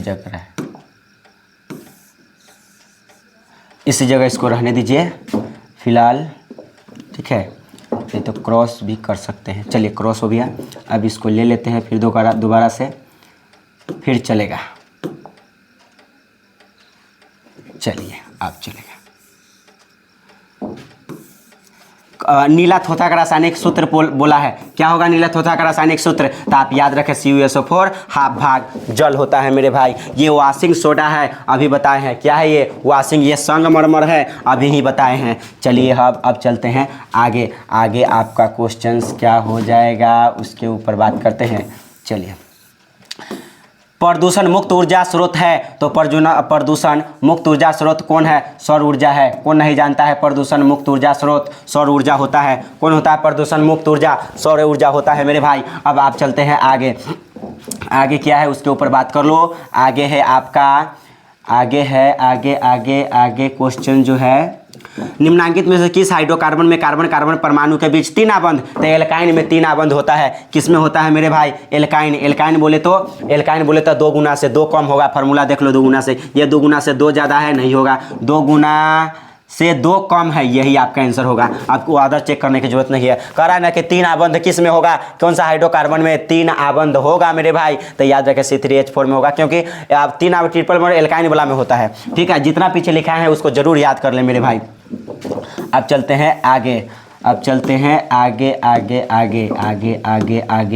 चलिए देखिए, यहाँ पर निम्नांकित में कौन सा यौगिक एरोमेटिक यौगिक है? कौन सा यौगिक एरोमेटिक यौगिक है? एरोमेटिक अभी बताए हैं, बेंजीन होता है एरोमेटिक। आप प्रोपेन का सूत्र होता है, प्रोपेन बोले तो C3H8 हो जाएगा प्रोपेन, और ब्यूटेन बोले तो C4H10 हो जाएगा, C4H10 हो जाएगा मेरे भाई। और मीथेन तो आप जानबे करते हैं CH4 होता है। इसका राइट आंसर क्या हो जाएगा? Option number D4 Devsena. ठीक है, अब चलते हैं आगे देखा जाए। आगे क्या होगा? उच्च बसीय अम्लों के सोडियम लवण क्या कहलाता है? तब बताइए, उच्च बसीय अम्लों के सोडियम लवण साबुन कहलाते हैं कि नहीं कहलाते हैं? साबुन कहलाते हैं। यदि यहाँ पर निम्न दे देता, यदि यहाँ पर निम्न कहता, तब आप मार्जक लगाते मेरे भाई। याद रखें, ये रबर बहुलक है आइसोप्रीन का। रबर किसका बहुलक है? आइसोप्रीन का। लिख लो, आइसोप्रीन का रबर बहुलक है, आइसोप्रीन का। ओके, अब इस प्लास्टिक की सब, ये कचरा है। प्लास्टिक क्या है? कचरा है मेरे भाई। ये प्लास्टिक क्या है? कचरा है। इसको याद रखें। और भी क्वेश्चन पूछा जा सकता है। देखिए आगे बढ़ते हैं। एक कक्षा में इलेक्ट्रॉन की अधिकतम संख्या क्या होता है? तो क्लास 9 में आप पढ़े होइएगा, 2n² होता है। कक्षा में किसी भी कक्षा में इलेक्ट्रॉन की मैक्सिमम संख्या किससे, कौन सा सूत्र से ज्ञात की जाती है? 2n² से ज्ञात की जाती है मेरे भाई। अब चलते हैं आगे क्या है आपका क्वेश्चन, उसके ऊपर डिपेंड करता है। साइटोन का आकार कैसा होता है? तब बता दो, साइटोन का आकार कैसा होता है मेरे भाई? साइटोन का आकार जो है तराकार होता है। साइटोन का आकार कैसा होता है? तराकार होता है। साइटोन का आकार तराकार होता है। जानकारी हासिल, यानी न्यूरॉन जो है, न्यूरॉन के कौन सी पार्ट जो है कोई भी चीज़ को जानकारी इकट्ठा करते हैं। जैसे हमें चींटी काट लेता है या डंक मार देता है, मान लीजिए चींटी का डंक मार देता है, मतलब मधुमक्खी अपन डंक मार देती है, तो वो किसके कारण हमको पता चल जाए? नहीं, काट लिया कस के, तो ये डेंड्राइट के कारण, डेंड्राइट से ही हमें सूचना देती है कि काट लिया है। ठीक है मेरे भाई, इसको याद रखें। अब चलते हैं आगे। ठीक है, कहेगा साइटोन का आकार तो तराकार हो गया, जानकारी इकट्ठा की जाती है डेंड्राइट से। और कहेगा कि न्यूरॉन का सबसे लंबी भाग क्या होता है? तो एक्सॉन होता है। क्या होता है? एक्सॉन। देखिए इस प्रकार से होता है।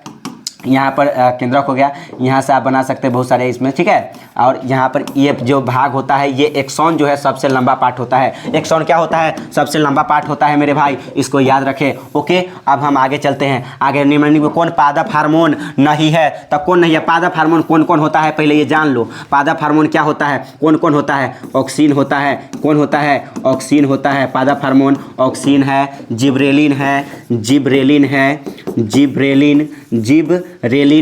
ऑक्सीन है, जिब्रेलिन है, ऑक्सीन है, जिब्रेलिन है। आपसे कह दे एब्सेसिक अम्ल है, एब्सेसिक अम्ल है, एब्सेसिक अम्ल है, शॉर्ट में लिख दिया एब्सेसिक अम्ल है। ऑक्सीन हो गया, जिब्रेलिन हो गया, एब्सेसिक अम्ल हो गया। उसके बाद मेरे भाई साइटोकाइनिन है। क्या है?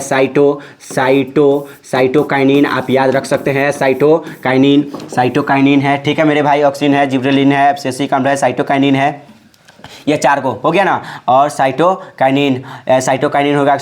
और इथिलीन भी होता है मेरे भाई, इथिलीन भी होता है। लेकिन कह रहा है कौन पादप हार्मोन नहीं है? तो ऑक्सीटोसिन नहीं है। यानी राइट आंसर तो यही होगा कि कौन नहीं है, ये पूछ रहा है, ये बाद बाकी सब होगा। अब देखो, पौधे का मुरझाने में यानी वृद्धि को कौन रोकता है? एब्सेसिक अम्ल। पौधों के वृद्धि में कौन रोकता है? एब्सेसिक अम्ल रोकता है मेरे भाई, इसको याद रखें। ठीक है, और पौधों को वृद्धि करवाता है जिब्रेलिन और ऑक्सीन। जिब्रेलिन और ऑक्सीन मिलाकर मिलकर क्या करता है, पौधे में वृद्धि करवाता है। बाद बाकी सब वृद्धि वाला है, साइटोकाइनेसिस भी क्या है, वृद्धि वाला है मेरे भाई, इसको याद रखें। ठीक है, अब चला जाए आगे। आगे क्या है, यूरिया। यूरिया रक्त में कहाँ प्रवेश करता है, तो यूरिया जो है रक्त में कहाँ प्रवेश करता है मेरे भाई, यकृत में करता है, यकृत में करता है, इसको याद रखें।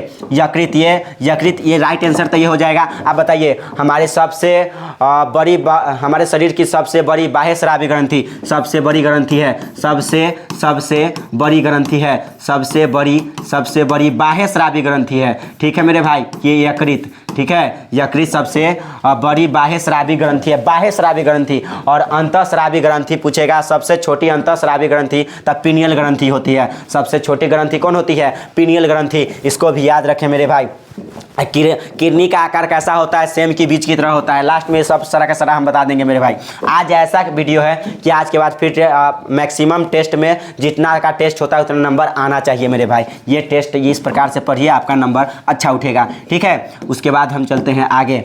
एक बात समझो, इसका क्रियात्मक इकाई, इसका जो यूनिट होता है, इसका नेफ्रॉन, इसका इकाई क्या कहलाता है, नेफ्रॉन। क्या कहलाता है मेरे भाई, नेफ्रॉन। फेफड़ा का इकाई एल्वियोली कहलाता है। क्या कहलाता है, एल्वियोली कहलाता है, इसको याद रखें। अब चला जाए आगे, क्या कहलाता है, एल्वियोली कहलाता है। ओके, अब कहता है निम्नलिखित में से कौन किसी पारिस्थितिक तंत्र का एक जैव घटक हो सकता है। बताओ कि जैव घटक कौन हो सकता है। जैव घटक कहने का मतलब जिसमें जान होती है, तो बता दो जान किसमें है, तो जान है कवक में। ओके, इसमें नहीं है, इसमें नहीं है, इसमें नहीं है मेरे भाई, इसको याद रखें। अब चलते हैं आगे,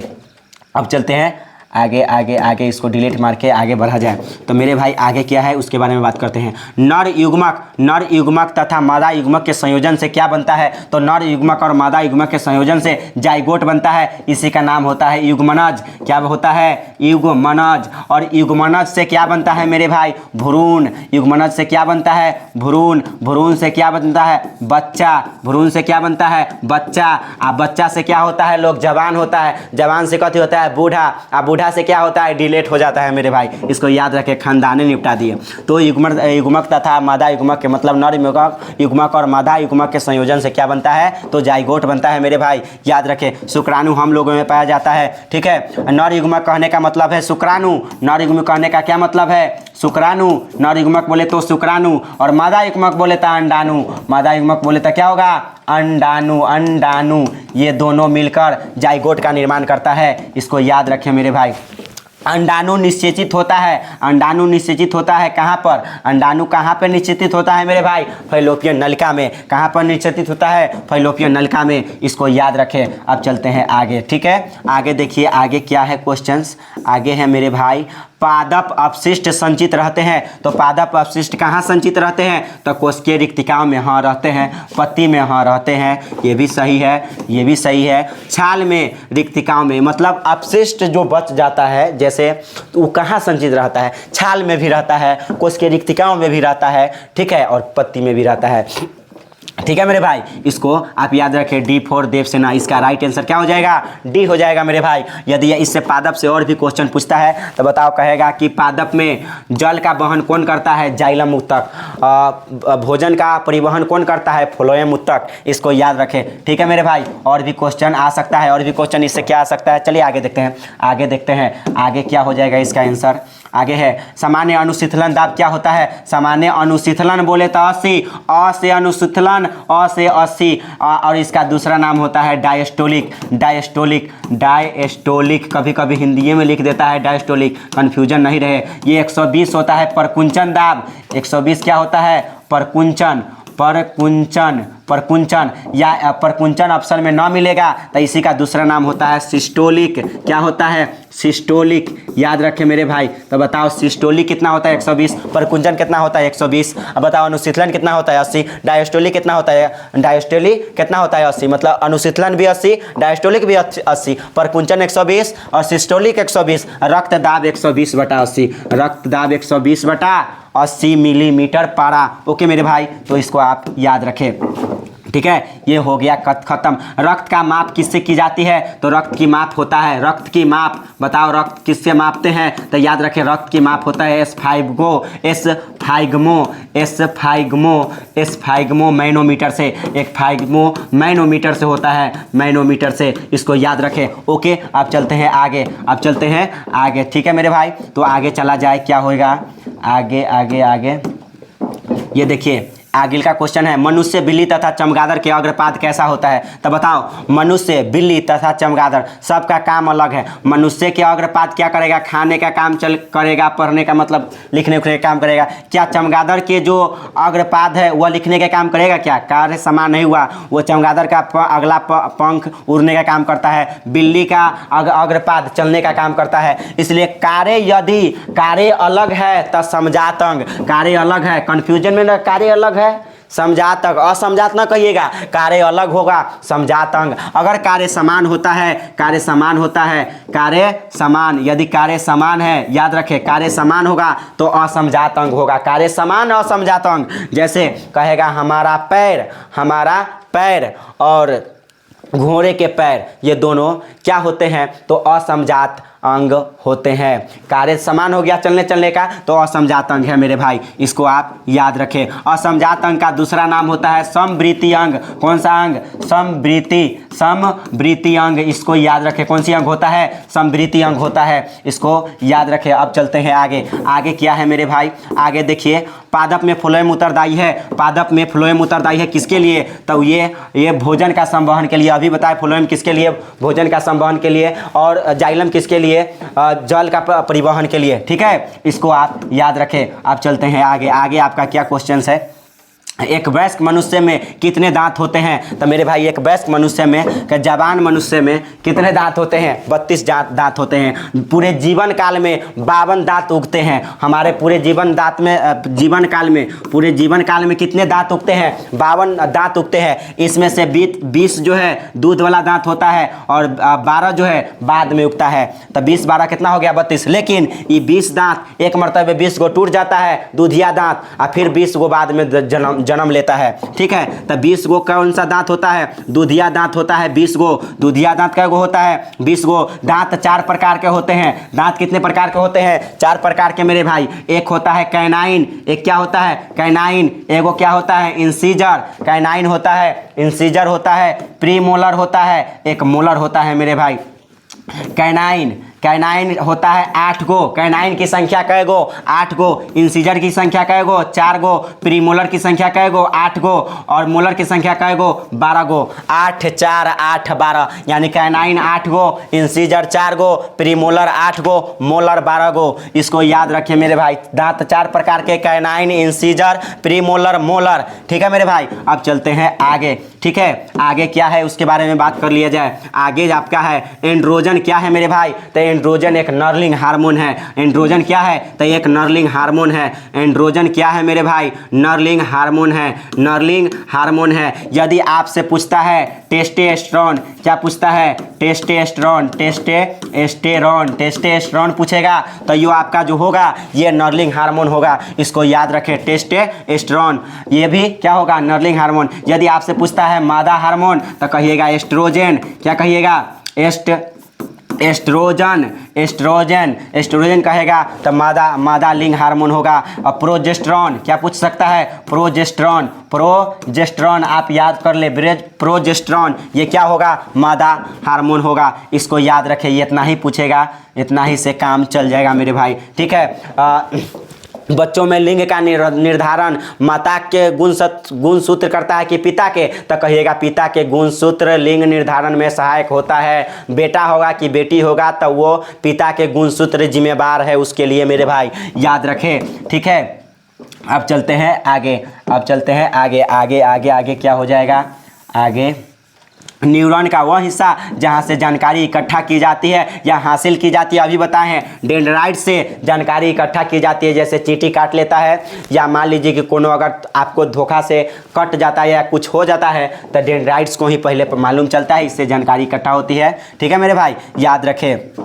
अब चलते हैं आगे, क्वेश्चन तो बता दिए हैं, इसको क्या समय ही दिया जाए इसमें, ठीक है। अब चलते हैं आगे, थोड़ा सा पानी पी लिया जाए।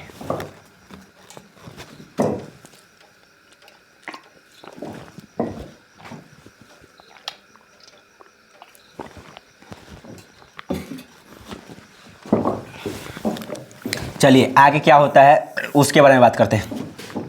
आगे क्या है, ये हो गया। चलिए आनुवंशिकता से ये सारा के सारा क्वेश्चन को खंगाल लेते हैं हम। ठीक है मेरे भाई, देखिए आनुवंशिकता सिद्धांत किसने प्रस्तावित किया था? तो आनुवंशिकता का सिद्धांत दिया था ग्रेगर जॉन मेंडल। किसने दिया था? Gregor John Mendel. ठीक है, ये कहाँ के निवासी थे? तो ऑस्ट्रिया के निवासी थे। ऑस्ट्रिया के निवासी थे। कहाँ के निवासी थे? ऑस्ट्रिया के निवासी थे मेरे भाई। ठीक है, कृत्रिम चयन का सिद्धांत लैमार्क ने दिया था। कृत्रिम चयन का सिद्धांत। और प्राकृतिक चयन का सिद्धांत किसने दिया था? प्राकृतिक चयन, तो कहिएगा प्राकृतिक चयन का सिद्धांत दिया था चार्ल्स डार्विन। प्राकृतिक चयन का सिद्धांत चार्ल्स डार्विन, इसने एक बुक लिखा था the origin of species. The origin of species, इसको याद रखें, द ओरिजिन ऑफ स्पीसीज मेरे भाई। एक पुस्तक था किसका? चार्ल्स डार्विन का। यहाँ से और भी क्वेश्चन बन सकता है, इसका इस राइट आंसर तो हो गया, और भी क्वेश्चन बन सकता है। और भी क्वेश्चन क्या बन सकता है? आनुवंशिकता के पापा कहेगा ग्रेगर जॉन मेंडल। सिद्धांत दिया ग्रेगर जॉन मेंडल। किस पर प्रयोग किया था? मटर के पौधा पर। ठीक है मेरे भाई, मटर के पौधा पर। ठीक है, और इससे पूछा जा सकता है, इन्होंने दो गो चीज कराया था, दो नियम, जैसे एकल संकरण या फिर द्वि संकरण। तो एकल संकरण में क्या कराया इन्होंने? एकल संकरण में आप इसको याद कर सकते हैं। एकल संकरण में इन्होंने क्या देखा कि जीनोटाइप और फिनोटाइप अनुपात देखा। क्या देखा एकल संकरण में? सबसे पहली बात फिनोटाइप अनुपात। कौन सी अनुपात? फिनोटाइप अनुपात।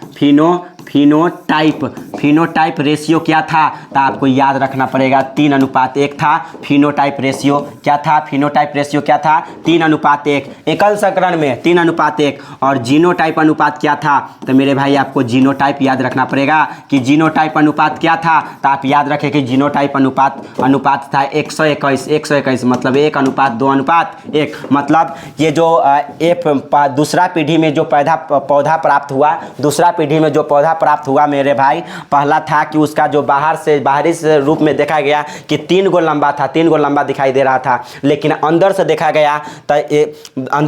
गया तो मेरे भाई एगो लंबा था, फिर 2 गो छोटा था, एगो लंबा था। मतलब इस टाइम पे इसका जीनोटाइप और फिनोटाइप रेशियो पूछता है। बताओ कि एकल संकरण में फिनोटाइप रेशियो क्या होगा? 3:1। और जीनोटाइप रेशियो क्या होगा? 121, यानी 1:2:1 होगा। एकल संकरण अगर यदि आपसे समाप्त होता है तो आपसे द्वि संकरण पूछ सकता है। इसको डिलीट करते हैं, इसको आप उतार लीजिएगा मेरे भाई, इसको हम डिलीट करते हैं। यदि आपसे द्वि संकरण पूछे, क्या पूछे मेरे भाई? द्वि संकरण। क्या पूछे? द्वि संकरण। यदि आपसे डाई हाइब्रिड क्रॉस पूछता है तो इसमें क्या पूछा जा सकता है? पहली बात फिनोटाइप अनुपात पूछेगा। क्या पूछेगा?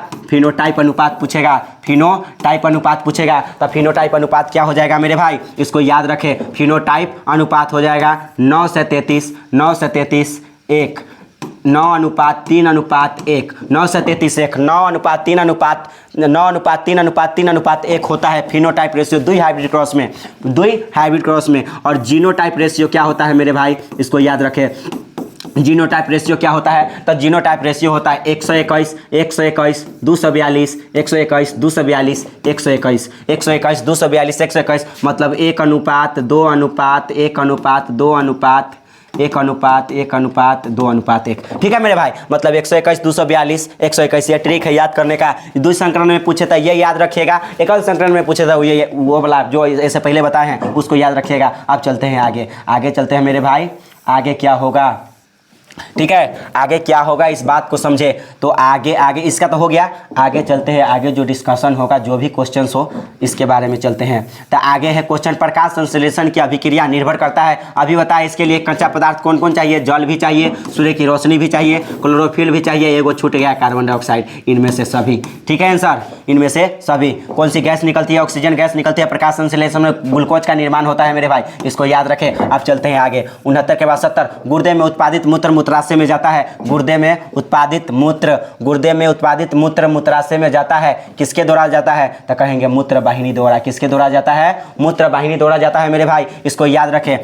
गुर्दे में उत्पादित मूत्र मूत्राशय में जाता है तो मूत्र वाहिनी द्वारा जाता है। ओके, अब चलते हैं आगे। किसके द्वारा जाएगा? जैसे कह रहा है कि उत्पादित मूत्र मूत्राशय में जाएगा, थैली में जाएगा तब मूत्र वाहिनी द्वारा, मूत्र मार्ग से तब पेशाब तब बाहर निकल जाएगा मेरे भाई, इसको याद रखें। लास्ट में और भी क्वेश्चन देने वाले हैं, बहुत सारे क्वेश्चन हैं जो कि इसी वीडियो में अंत करेंगे।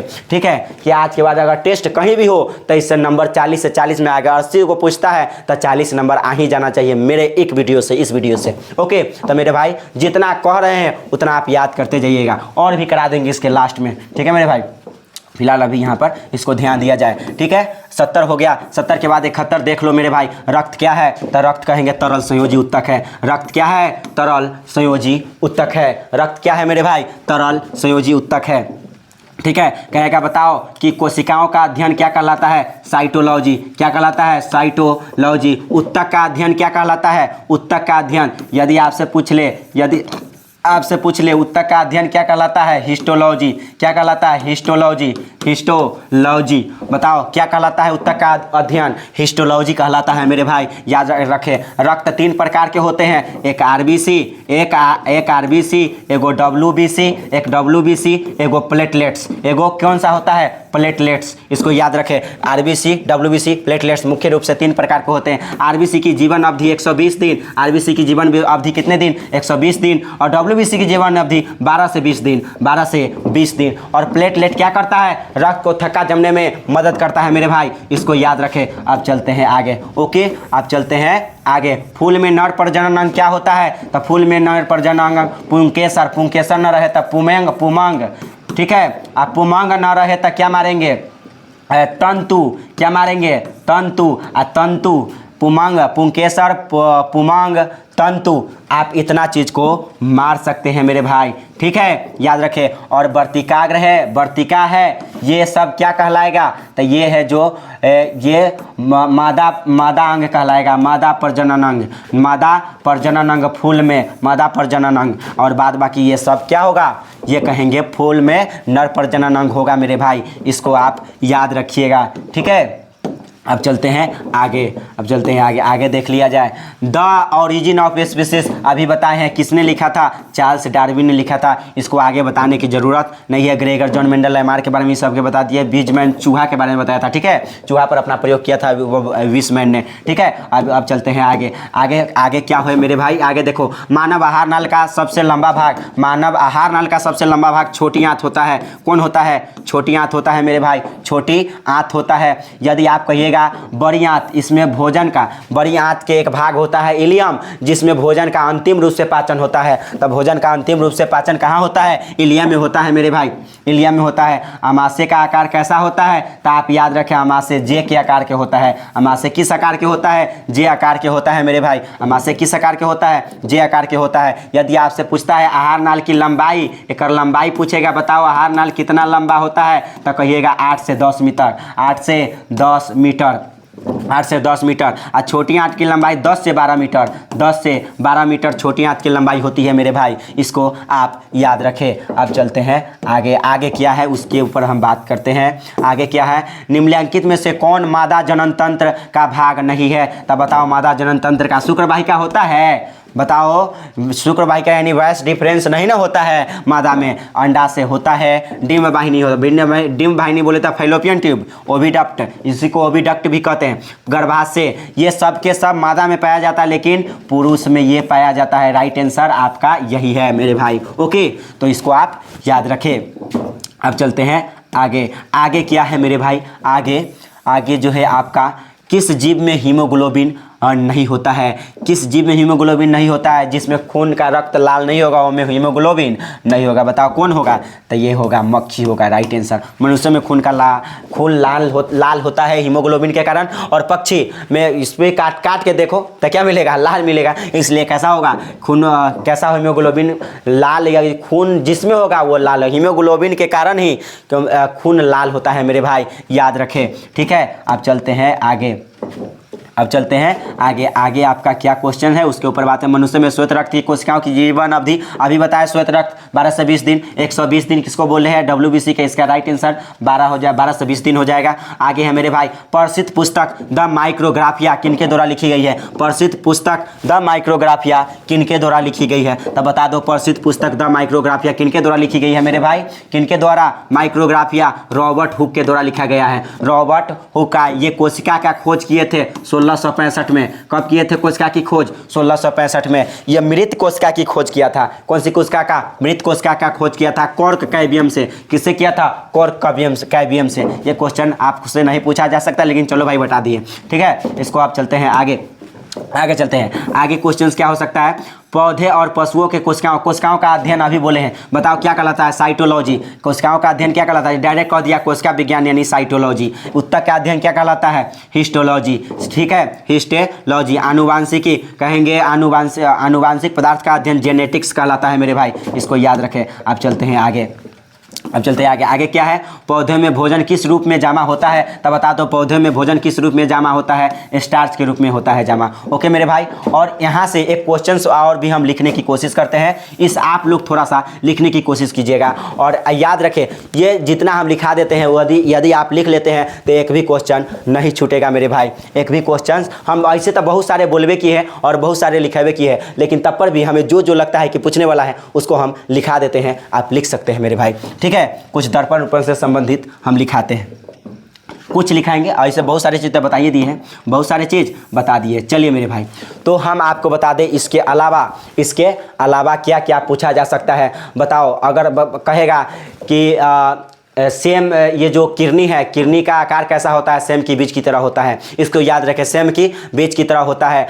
और कहेगा बताओ कि रक्त का शुद्धिकरण कहाँ होता है? किडनी में होता है। रक्त का शुद्धिकरण कहाँ होता है? किडनी में होता है। जो बोलते हैं वो आप नोट कर लीजिएगा या तो याद कर लीजिएगा, मज़ा आ जाएगा, ठीक है।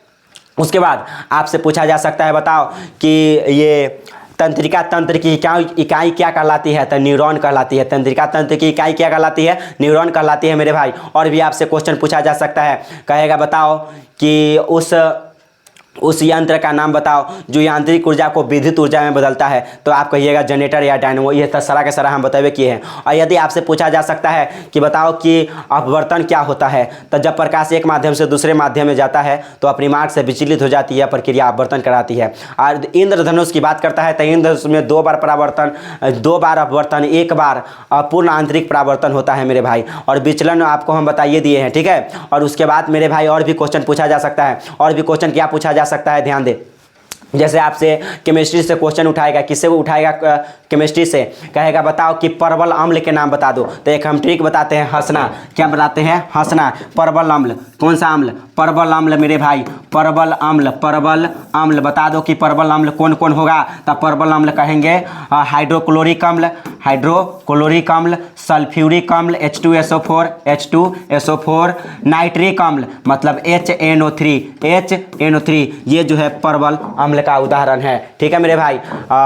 परवल अम्ल का उदाहरण है, इसको याद रखिए, क्वेश्चन पूछा जाता है। और भी क्वेश्चन पूछा जा सकता है, जैसे अम्ल और क्षार से संबंधित। कहेगा बता दो कि ये pH स्केल कहाँ से कहाँ तक होती है? तो 0 से 14 तक। अब अगर ऑप्शन में देगा, बताओ एक का pH मान 0 है, एक का pH मान 1 है, एक का 2 है, एक 3 है, तब बताइए सबसे अधिक अम्ल ये कौन होगा? तो 0 वाला सबसे अधिक। मतलब जिसका pH मान सबसे कम होगा वो सबसे अधिक अम्लीय होगा, और जिसका pH मान सबसे ज़्यादा होगा वो सबसे ज़्यादा क्षारीय होगा मेरे भाई। इसको याद रखिए, pH मान से बहुत संबंधित। जैसे हम pH मान जो बहुत सारे चीज़ हम बताए हैं, इसको आप याद रख सकते हैं। जैसे यदि आप फिजिक्स सेक्शन में जाते हैं, कौन सी सेक्शन में? फिजिक्स सेक्शन में। तो कहेगा बताओ फ्लेमिंग के बाएं हस्त के नियम क्या था? तो कहिएगा ये जो चालक है, ये अंगूठा जो है, यदि हम अपने क्या कहता है फ्लेमिंग का बाएं हाथ रूल या दाएं हाथ रूल, तो दाएं हाथ रूल कहता है हम अपने दाहिने हाथ को इस प्रकार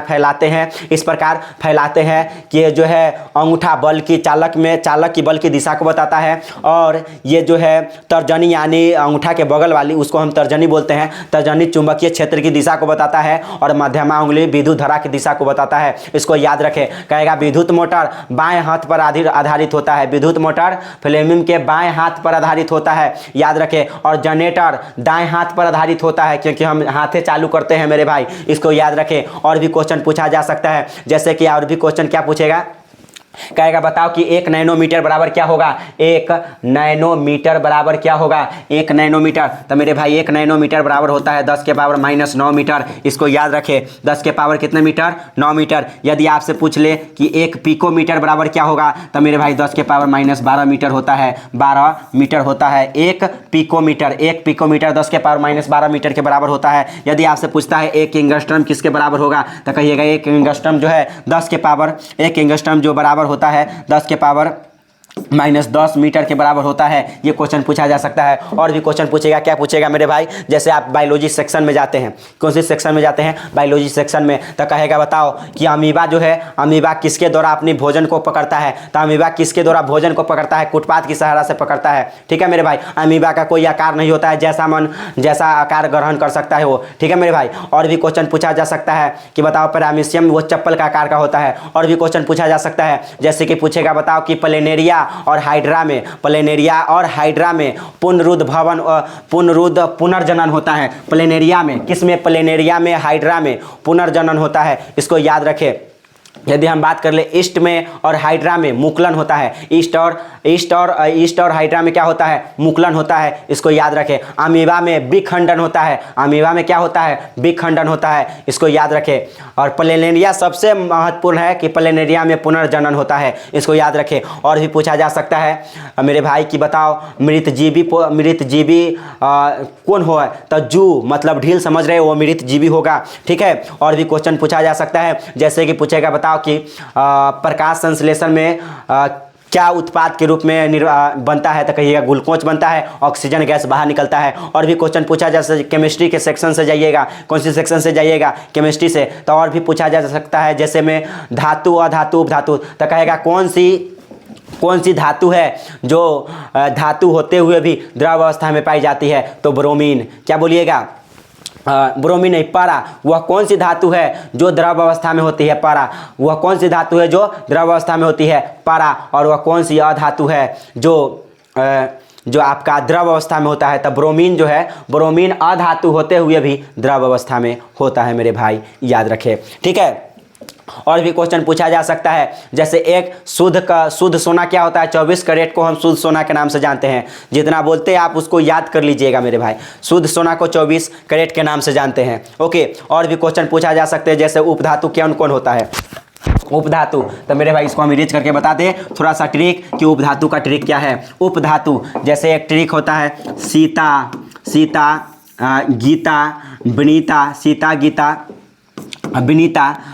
गीता विनीता, सबको टेनिस पोलो आता, सबको टेनिस पोलो आता। मतलब सिलिकॉन है, जर्मेनियम है, बिस्मथ है, आपसे बोल दिए यहाँ पर ये Sb है। ठीक है।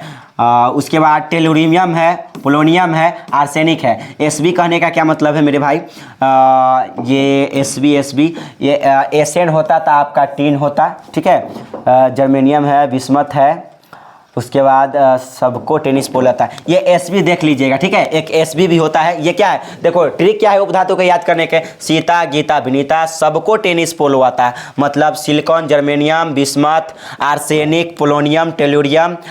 ये थोड़ा सा इसको कन्फ्यूजन है, इसको आप देख लीजिएगा। ठीक है। तो और भी क्वेश्चन पूछा जा सकता है। ठीक है। और भी क्वेश्चन क्या हो सकता है मेरे भाई, और भी क्वेश्चन क्या हो सकता है, इस पर ध्यान दीजिए। जैसे आपसे पूछेगा कि बताओ कि विद्युत धारा की माप किससे की जाती है, तो एमीटर से की जाती है। ठीक है मेरे भाई। ये पूछा जा सकता है कि बताओ 1 यूनिट बराबर क्या होता है। जैसे हम 1 यूनिट की बात कर ले, 1 यूनिट की बात कर ले, तो 1 यूनिट किसके बराबर होता है, तो आप कहिएगा 3.6 × 10⁶ जूल के बराबर होता है मेरे भाई। इसको याद रखें। ठीक है। और भी क्वेश्चन पूछा जा सकता है, और भी क्वेश्चन जैसे दर्पण से संबंधित, बताओ कि दर्पण कितने प्रकार के, और प्रतिबिंब से संबंधित, दर्पण और प्रतिबिंब, ऐसे तो बहुत सारी चीज़ें हम बता ही दिए हैं।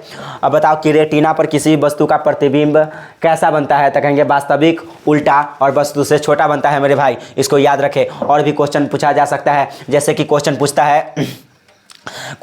है कि बताओ, जैसे हम बायोलॉजी सेक्शन से उठाते हैं, बायोलॉजी सेक्शन में यदि आपसे क्वेश्चन पूछा जाएगा कॉकरोच में कितने कोष्ठ होते हैं। देखो कॉकरोच में, ये बहुत ही महत्वपूर्ण क्वेश्चन है। कॉकरोच क्या, कॉकरोच कॉकरोच में कै गो कोष्ठ होते हैं? कोष्ठ इधर लिख देते हैं कोष्ठ। कोष्ठ मतलब बोले चेम्बर। चेम्बर कै गो? 13 गो। कॉकरोच है, तिलचट्टा है, तेलचट्टा। तिलचट्टा में कै गो? तो कहिएगा 13 गो। मेढक में कै गो? मेढक। मेढक में कै गो? मेढक में कै गो कोष्ठ? तो 3 गो होता है। मछली में कै गो? मछली में तो आप याद रखें मछली में कै गो कोष्ठ होता है? 2 गो। मनुष्य में कै गो? 4 गो। जितने भी स्तनधारी है उन सब में क्या होगा? 4 गो। आप यहाँ कोष्ठ से यहाँ याद कर सकते हैं। और भी क्वेश्चन पूछा जा सकता है मेरे भाई। और भी क्वेश्चन क्या हो सकता है? जैसे कि आपसे पूछेगा धमनी ये शुद्ध रक्त का परिवहन करता है, सीरा अशुद्ध रक्त का परिवहन करता है। ठीक है मेरे भाई, इसको याद रखें। हमारे हृदय में 4 चेम्बर होते हैं, बाएं आलिंद, दाएं आलिंद, बाएं निलय, दाएं निलय, इसको याद रखें। ठीक है मेरे भाई। और भी बताओ, कहेगा कि हृदय का आकार जो है, हमारा जो दिल है, हृदय का आकार कैसा होता है? मुट्ठी के आकार के होता है मेरे भाई, इसको याद रखें। और भी क्वेश्चन पूछा जा सकता है, जैसे कि कहेगा बताओ सबसे छोटी अंतःस्रावी ग्रंथि, तो पीनियल ग्रंथि बोलेंगे।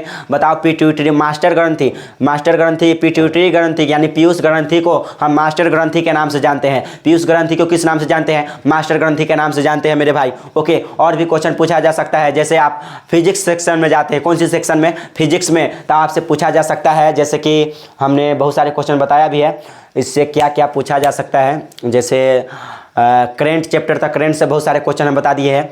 उसके बाद आप फर्स्ट चैप्टर में आइएगा तो दर्पण से संबंधित भी बताइए दिए हैं। और भी पूछे, जैसे में कहेगा कि प्रकाश के किरण समूह क्या होता है? किरण समूह से आप क्या समझते हैं? तो किरण समूह, तो प्रकाश के किरण पुंज क्या है? तो क्या प्रकाश के किरण को समूह को किरण पुंज कहते हैं। जैसे ऐसे ऐसे ऐसे ऐसे, ये किरण की समूह है। किरण क्या है? समूह है, तो ये किरण पुंज कहलाएगा। तो प्रकाश के किरण को समूह को किरण पुंज, प्रकाश किरण पुंज कहते हैं। यह कितने प्रकार के होता है? तो यह 3 प्रकार के होता है। पहला अभिसारी। अभिसारी, अभिसारी कहने का मतलब है कि प्रकाश एक जगह पर जाके इकट्ठा होगा। क्या होगा? इकट्ठा। तो ये अभिसारी किरण पुंज हो गया। अभिसारी किरण पुंज हो गया। यदि आपसे पूछता है अपसारी किरण पुंज, तो अपसारी कहेंगे कि प्रकाश जो एक जगह इकट्ठा नहीं होगा, इकट्ठा नहीं होगा, फैल जाएगा, तो ये अपसारी किरण पुंज। यदि आपसे, ये पहला हो गया अभिसारी, दूसरा हो गया अपसारी, एक होता है समांतर किरण पुंज। समांतर किरण पुंज कहने का मतलब एक प्रकाश की किरण दूसरे प्रकाश की किरण के समांतर है, इसलिए समांतर किरण पुंज है मेरे भाई। इसको याद रखें, ये क्वेश्चन पूछा जा सकता है, बहुत ही महत्वपूर्ण क्वेश्चन है। ठीक है मेरे भाई। और भी क्वेश्चन पूछा जा सकता है, जैसे कि आप अभी फिजिक्स सेक्शन में ही रहिए। जैसे फिजिक्स से यदि करंट चैप्टर से पूछे तो हो गया काम 35, दर्पण वाला पूछे तो काम 35 हो गया। ठीक है। और भी एक क्वेश्चन पूछा जा सकता है, करंट हो गया, प्राकृतिक गैस, तो हम प्राकृतिक गैस कोयला पेट्रोलियम बता दिए, पेट्रोलियम है, कोयला है। ठीक है, ये सब प्राकृतिक गैस है। उसके बाद और भी क्वेश्चन देखिए, अब यदि आप फिजिक्स के बाद यदि केमिस्ट्री सेक्शन में आते हैं, कौन से सेक्शन में आते हैं? केमिस्ट्री सेक्शन में, तो आपसे पूछा जा सकता है क्या क्या, उसके ऊपर बात करते हैं। जैसे आपसे पूछेगा कि बताओ ये जो तांबा है केकर केकर मिश्र धातु है? तो तांबा मिश्र धातु होता है। तांबा की बात करते हैं तो तांबा केकर केकर, तो कहेंगे कॉपर का और जिंक का मिश्र धातु होता है तांबा। इसको याद रखें मेरे भाई। ठीक है, इसको याद रखें। ये कहेगा वह कौन सी 3 धातु है जिसे चाकू से आसानी से काटा जा सकता है? वह कौन सी धातु है जिसे चाकू से आसानी से चाकू से काटने वाला, तो चाकू से आसानी से काटा जा सकता है? कहेंगे एगो सोडियम है चाकू से आसानी से काटने वाला, एगो सोडियम है, एगो पोटेशियम है, एगो लिथियम है मेरे भाई। ये चाकू से आसानी से काटा जा सकता है मेरे भाई, इसको याद रखें। ठीक है। कहेगा फेफड़ा के इकाई क्या होती है? फेफड़ा की इकाई एल्वियोली होती है, इसको याद रखें। और भी क्वेश्चन पूछा जा सकता है मेरे भाई। अभी क्या क्या क्वेश्चन हो सकता है, मैक्सिमम जो आती है हम उसको बता दें। जैसे चीनी का सूत्र पूछा जा सकता है, C12H22O11, इसको याद रखें। ठीक है। उसके बाद ग्लूकोज का सूत्र क्या होता है? C6H12O11 C6H12O11। ये ठीक है, इसको आप याद रखें, ग्लूकोज का सूत्र होता है, इसको भी याद रखें। ठीक है। और भी पूछा जा सकता है मेरे भाई। और भी फैटी एसिड, स्टार्च सब के बारे में बताइए। प्रोटीन, ये लाइपेज क्या होता है? तो लाइपेज भी ये वसा को पचाता है, ये प्रोटीन की तरह व्यवहार करता है। कौन? लाइपेज। इसको आप याद रखें। मैक्सिमम क्वेश्चन जो है इस डिस्कशन से समाप्त किए हैं मेरे भाई। और भी यदि कुछ बचता है तो हम आने वाले लेक्चर में सारा के सारा हम देख लेंगे मेरे भाई। लेकिन लेकिन हमको जहाँ तक कि अंदाज है, हम सारे के सारे डिस्कशन, यदि आप इतना डिस्कशन को अच्छे तरीके से देखते हैं तो आने वाला जो भी टेस्ट होगा उसमें मैक्सिमम नंबर उठने की चांस रहेगा। मैक्सिमम क्या, जब जितना हम बता दिए ना मेरे भाई, आराम से 40 नंबर आप उठा सकते हैं, जितना बोले हैं उतना यदि आप याद कर लीजिएगा तो ये वीडियो आप लोगों को कैसा लगा कमेंट करके ज़रूर बताइएगा। और ये याद करने के लिए मैक्सिमम से मैक्सिमम 2 से 3 बार देख ले, जो बोले हैं वो सारा का सारा 24 कैरेट वाला बात है, मतलब शुद्ध सोना को हम 24 कैरेट से दिखाते हैं, तो ये 24 कैरेट वाला बात है और सारा का सारा याद कर लीजिएगा। आपका एग्ज़ाम बेहतर होगा और ऑब्जेक्टिव में बेहतर नंबर आएगा मेरे भाई। तो हम फिर मिलते हैं नेक्स्ट वीडियो में, जब तक के लिए आप सभी को bye bye, take care to all of you.